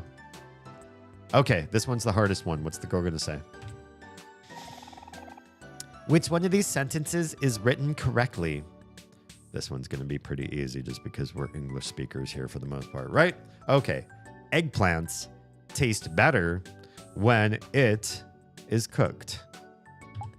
It is definitely tastiest than tofu. I think eggplant is the better tasting soft vegetable. Yeah. So, first, let's just tackle these one by one. It's obviously C for most of you that can just hear it, but the understanding of why, I'll explain before the next ad break comes up so we don't have to use another snooze. Number one, eggplants is plural, and plurality is in English and many Germanic languages, as well as in many Latin languages, something that has to be carried through the sentence. So eggplants is plural because it has the S at the end, so it means more than one eggplant. And therefore, you have to use the plural referential pronoun later on. Eggplants taste better when, and you have to say they instead of it. It is a singular pronoun. They is a plural pronoun in most cases, except in modern multi-gender sort of speech for people. But eggplants taste better when they, and you can't say they is, it's they are. So you also decline the, or conjugate the verb in a different way, the verb to be. So eggplants taste better when they are cooked would be proper. Otherwise, this one's wrong, and it is wrong. It is definitely tastiest. That right there, you put a period right after tastiest, you got it. But tastiest then, tastiest is a superlative adjective. It's not just tasty, which means has good flavor. It's not tastier, which means one thing versus or compared to another thing has better flavor. It is tastiest. The EST means it is the greatest in the entire category. So eggplant, in this case, is probably what it is referring to. You would want to talk about it in reference to all fruits and vegetables, or all vegetables, or all foods, or at least the greatest of 3 or more for having an EST. You'd want it to be greater in a group of 3 or more. But it's only being compared to tofu than tofu, which it's hard for me to say that word because I'm so used to saying that one in Mandarin, which doesn't have a hard T sound. Definitely tastier than tofu would be correct, but tastiest, it'd be tastiest out of tofu, eggplant, and rice or whatever. But you wouldn't say that here. So tastiest than doesn't work. Tastier than would work, or tastiest out of 3 or more would work. Fine. So the last one, I think eggplant is fine. Is the better tasting, that's fine too, soft vegetable. Better tasting would mean the same thing as tastier. That is, it's comparative to one other item. The better tasting soft vegetable. This probably implies the eggplant is being compared to one other soft vegetable. We don't know what that is, but frankly, for the sentence structure, we don't need to. That's also what makes the sentence a little more complicated, because you don't hear the other vegetable here, so it doesn't sound like it's a direct comparative. I think eggplant is better tasting than green beans. Would be I guess, can be kind of soft. Anyway, it's this one. You don't have to have the answer to the other one. And we'll see some of you on the other side of an ad break. I think this ad break will start. Okay, I see now. Thanks. I think I understand a little better. I sure hope you do, because I explained it to the audience. Hee hee. Okay, bye. Grammar whiz, complete the grammar worksheet correctly, because of course I did. Of course, that one was way easier than the math one, to be perfectly honest. All this talk of eggplants is reminding me of a YouTuber I enjoy who often explains that no one likes eggplants. But the eggplant wizard from Kid Icarus. You would never make a vegetable-based villain unless people didn't have a special place in their heart for that particular vegetable. I love eggplant. Mostly as a joke, since he often uses them as a target in his video. So, I mean, if you really knew the eggplant wizard and Kid Icarus, you might hate eggplants just based on if that was your first interaction with eggplants was the wizard, because he's kind of a bitch. See some of you on this other side of ads.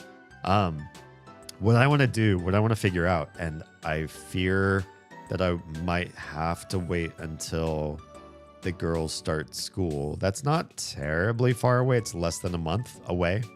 So I suppose it's not a fear. But what I might like to do is start on some cooking streams. I'm just trying to figure out what the logistics of that look like.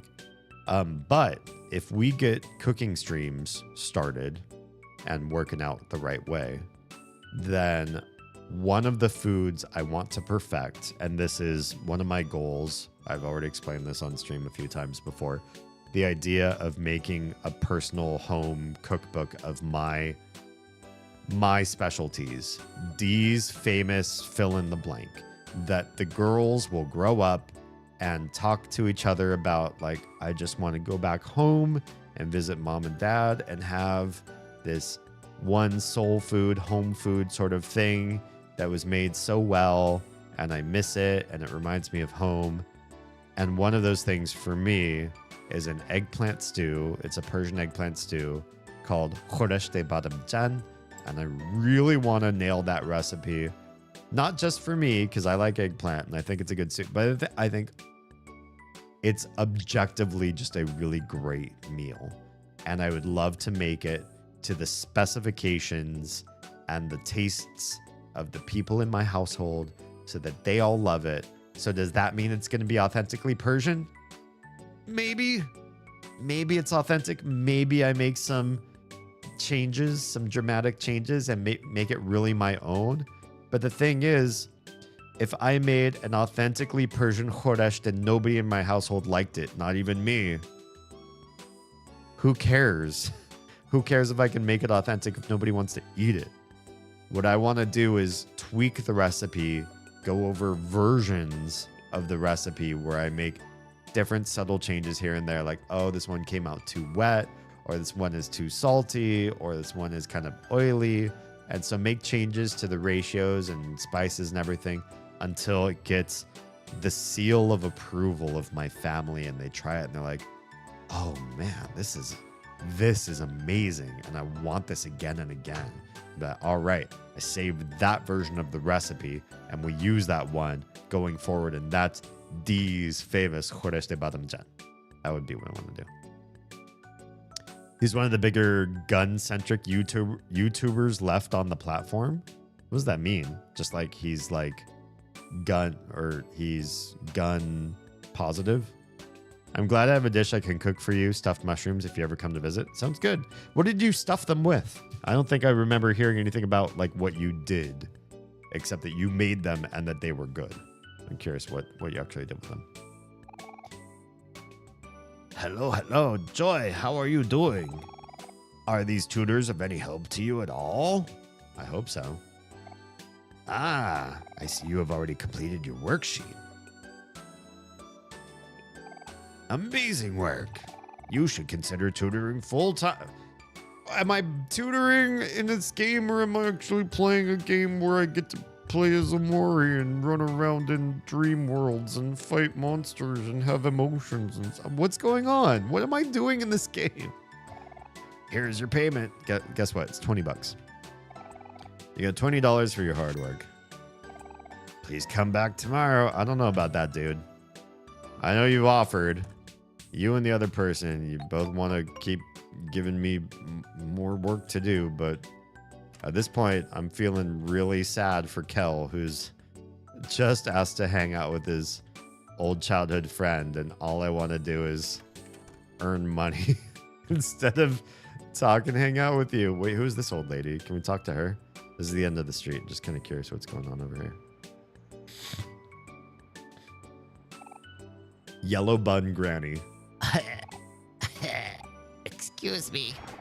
Sorry to impose, but you look like some trustworthy people. Do you think you could help me? I need to pick up this week's medication at the pharmacy, but I'm feeling a bit weak at the moment. I usually send my daughter Charlene, but she's not here right now. Would you be so kind as to... Sure. Thank you, children. Just talk to the man at the pharmacy. He'll understand. You got a prescription and ID card. Oh, damn. And they're not going to think I just stole this from this old bat and was like, yo, granny, later. And what's going to happen when I take these meds?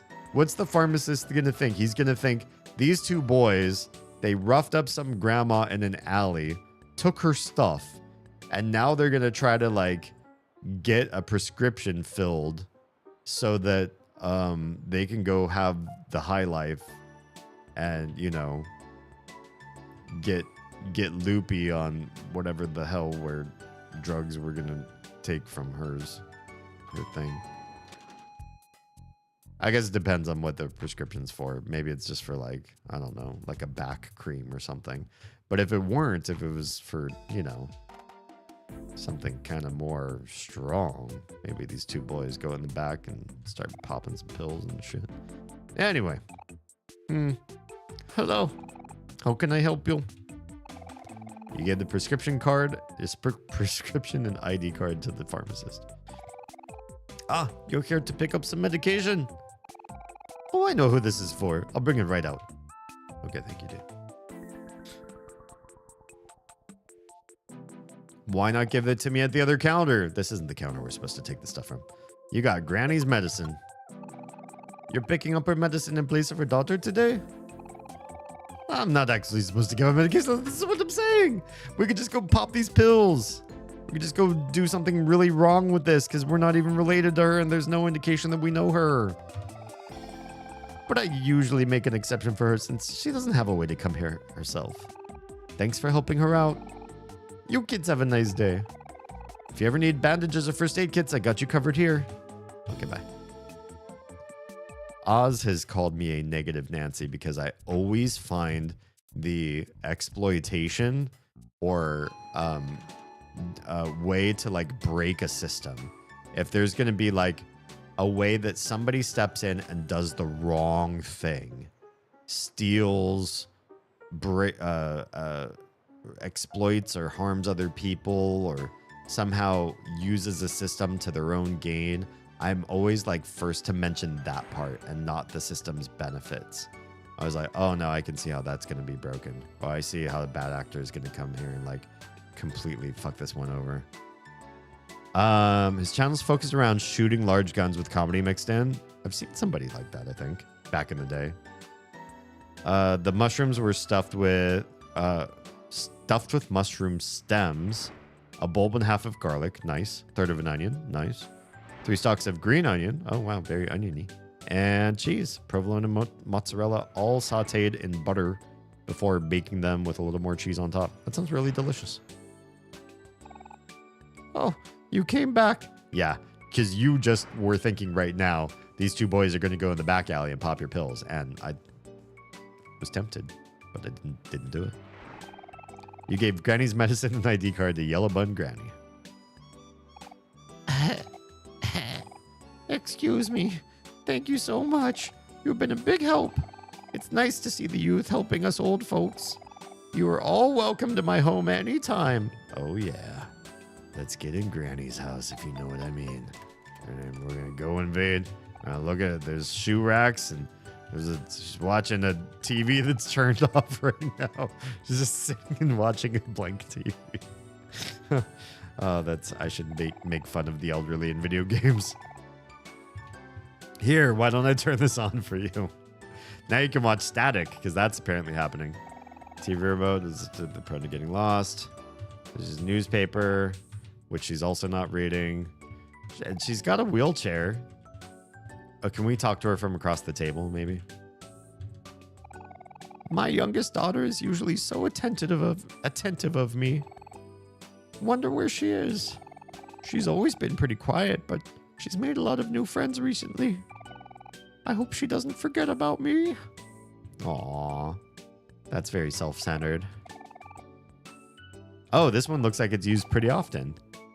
All the other fireplaces looks like it's used now and again or something like that. Newspaper with some writing on it. Look, Ma, I'm on the news.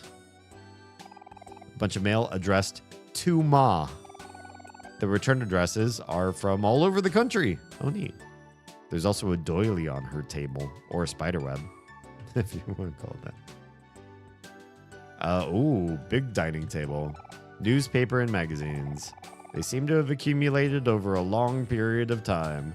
That sounds like old people. Why do old people just leave stuff to like build and build and build? You don't work. Why do you want clutter? I can't stand clutter. Oh, lots of certificates and awards on the wall. A slew of certificates and awards line this wall. The oldest one dates back to almost 20 years ago. Same thing. It's just the same. Okay.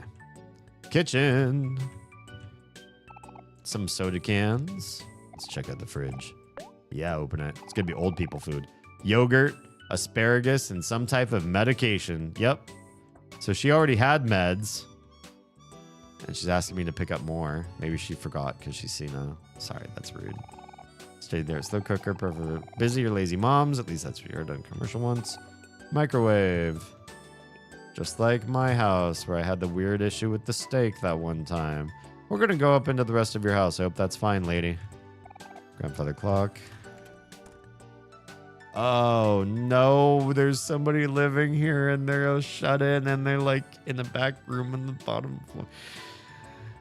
Oh, no. It smells like otaku in here. Trash is strewn across the floor. Earth. It smells like rotten food in here.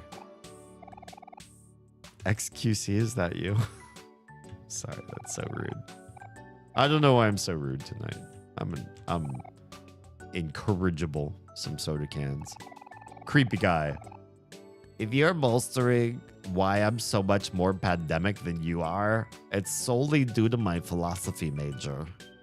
Oh, I like all the waifu you have on your wall there.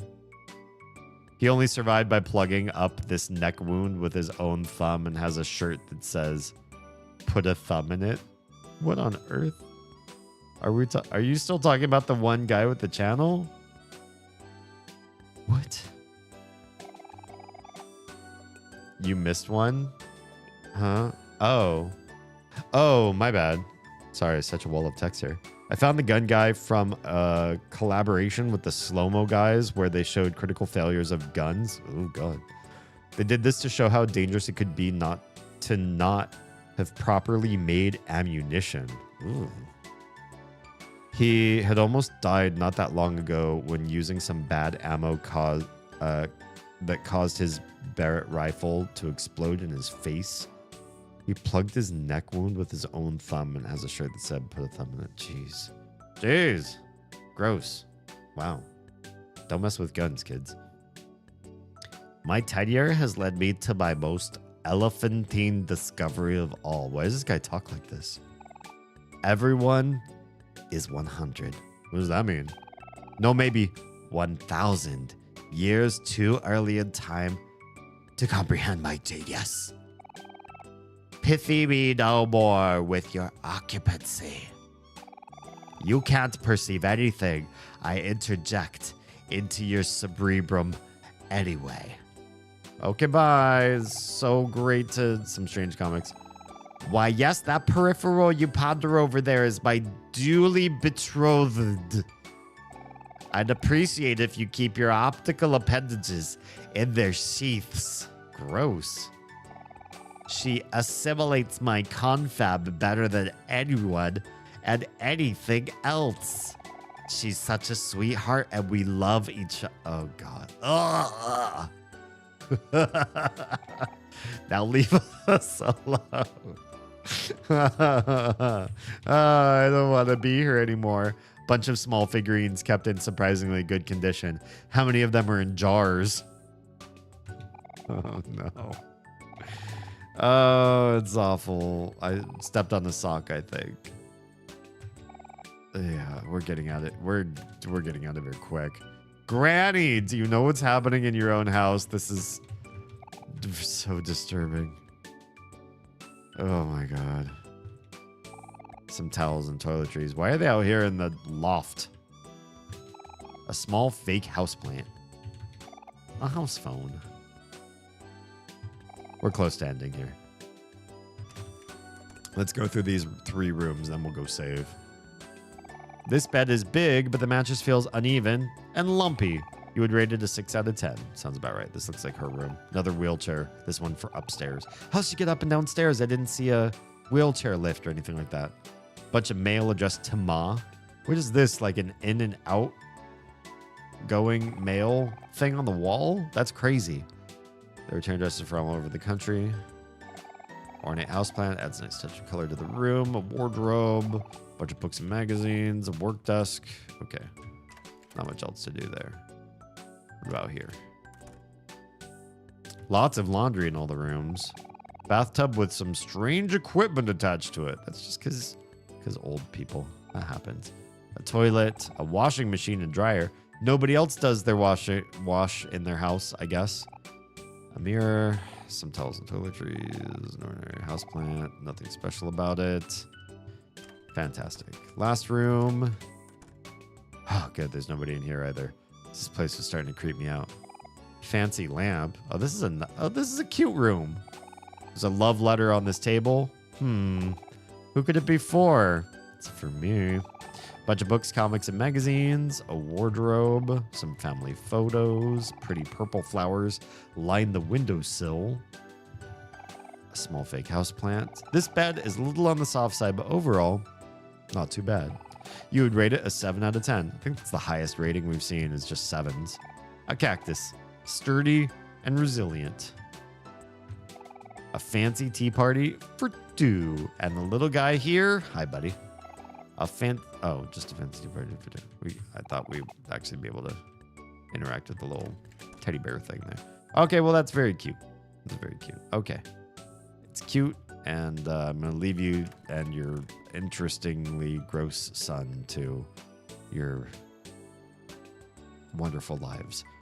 Let's go back to my house and save, and we're going to call it a night. And I'm sorry that I didn't stream for that long, but at the same time, I really was backlogged, and you have no idea. Like, the thing is that the kiddos really didn't get down into bed until like the late 10 o'clock hour, which is that in itself absolutely insane. But then I also wasn't going to start stream immediately because I just needed to not rush from entertaining the kids at the park, getting dinner situated for everybody eating, getting home, going through the bedtime routine, brushing the teeth and reading stories and all that kind of stuff, and then immediately streaming after like thing to thing. So I took, and now Magna comes and I'm calling it an evening. We're calling it a night. It is true. I can't. I couldn't possibly stay.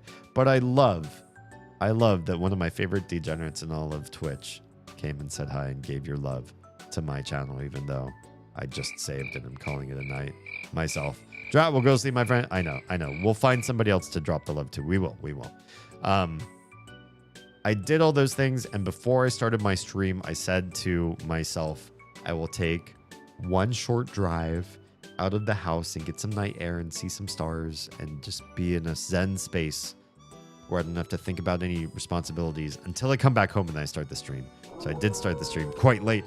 Tesla coil. Well, thank you so much for the follow. Appreciate your face. If we're going to be raiding out here shortly, and the answer is yes, we are, I would appreciate your follows. If you find me on YouTube, your subs over there. A YouTube sub is a Twitch follow. It's not like a paid thing. Find me on all social media. If you go to DamienHalme.com/linktree.html or just to go to my.com and you'll find a link to my link tree hosted on my own personal website. You will find all the cyber stalky things you can do. Find me on everything. Follow me on everything. Engage with, share, and algorithm me out into the world. And if you came over in Magna's raid, you probably don't know me well enough to do all that, but consider doing it anyways because I'm a friend of Magna's and it really matters to me. We're trying to turn this into a full-time business. Appreciate your faces. I will be streaming again on Wednesday, hopefully, all things permitting. Wednesday, and then again the next weekend. I stream every Saturday, Sunday, and Wednesday. I start at 10 p.m. Eastern, if everything is going right, 7 p.m. Pacific. And Wednesday streams are usually kind of like a deep dive conversation sort of thing, deep chats. But so are all my other streams. Saturdays I've been doing puzzle games. Sundays I've been doing JRPG sort of stuff, like this quirky game called OMORI. And it's been a lot of fun. And I have the best community ever. Not least of which because Magna and I share a lot of our community together. We have a lot of cross-pollination. It's true. We do. And Magna, I still owe you a queef command. I promise. Yeah, I promised you. Magna is one of the best beans. It's true. I'll trust his opinion this time. I promise to disabuse you of that opinion. No, I'm just kidding. No, I appreciate that Magna likes me as much as he does because we love Magna in this household, and he's one of my favorite beans. And in fact, anybody who's on my stream right now that doesn't know who this is, I'm personally insulted. And how dare you? If I had a white glove I could take off and slap your face with, I would do that. See a little silhouette of a boy. Damn. Ooh, that looks... Uh-oh. Did you die? Squishy. Oh no, you died. What a anticlimactic way to die at the end of that. Come back and watch my friend Damien later. That's true. I know. Yeah, I am ending my stream, and I'm late already to the end of my own stream, and I started late, and it's all bad tonight. It's all foobar, but trying to get better schedule going forward. Probably when the kids start school. I think the realistic way of putting it is we have taste. It's true. It's true. And we taste for Magna. The taste for the flesh. I know, but I make mistakes like professional. I like that. I made that first clip. Oh, nice. Good stuff. All right. We are going to be saying goodnight. For those of you that don't know or you're new here, I do stream on 5.5 platforms every night. I am usually live right out of the gate on Instagram, Trovo, Kick, YouTube, and Twitch. And if you are on all of those platforms or any of those platforms besides Twitch, we're saying goodnight to you right now. So, good night. If you are safe, fed, and loved, make sure someone out there is too, please. I'll see you in the next one on Wednesday. I know exactly what we're going to be talking about already. It's going to be a good one. It's going to be one for the history book, so don't miss Wednesday's conversation. It's going to be important. And there may even be an after. Well, I need to do some logistics. We'll see how this goes. Wednesday's going to be a good one. So I'll see you then. And we're cutting those streams. If you're hanging out on Twitch, hang tight. I'm not going to say goodbye to you guys immediately because we're going to pass the love forward and pass it right off to somebody else.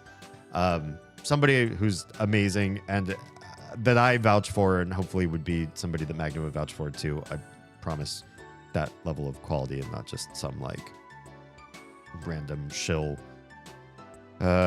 pseudo, wait, what's the term I'm looking for? Parasocial shill of a person. Okay. Everybody else, good night and goodbye.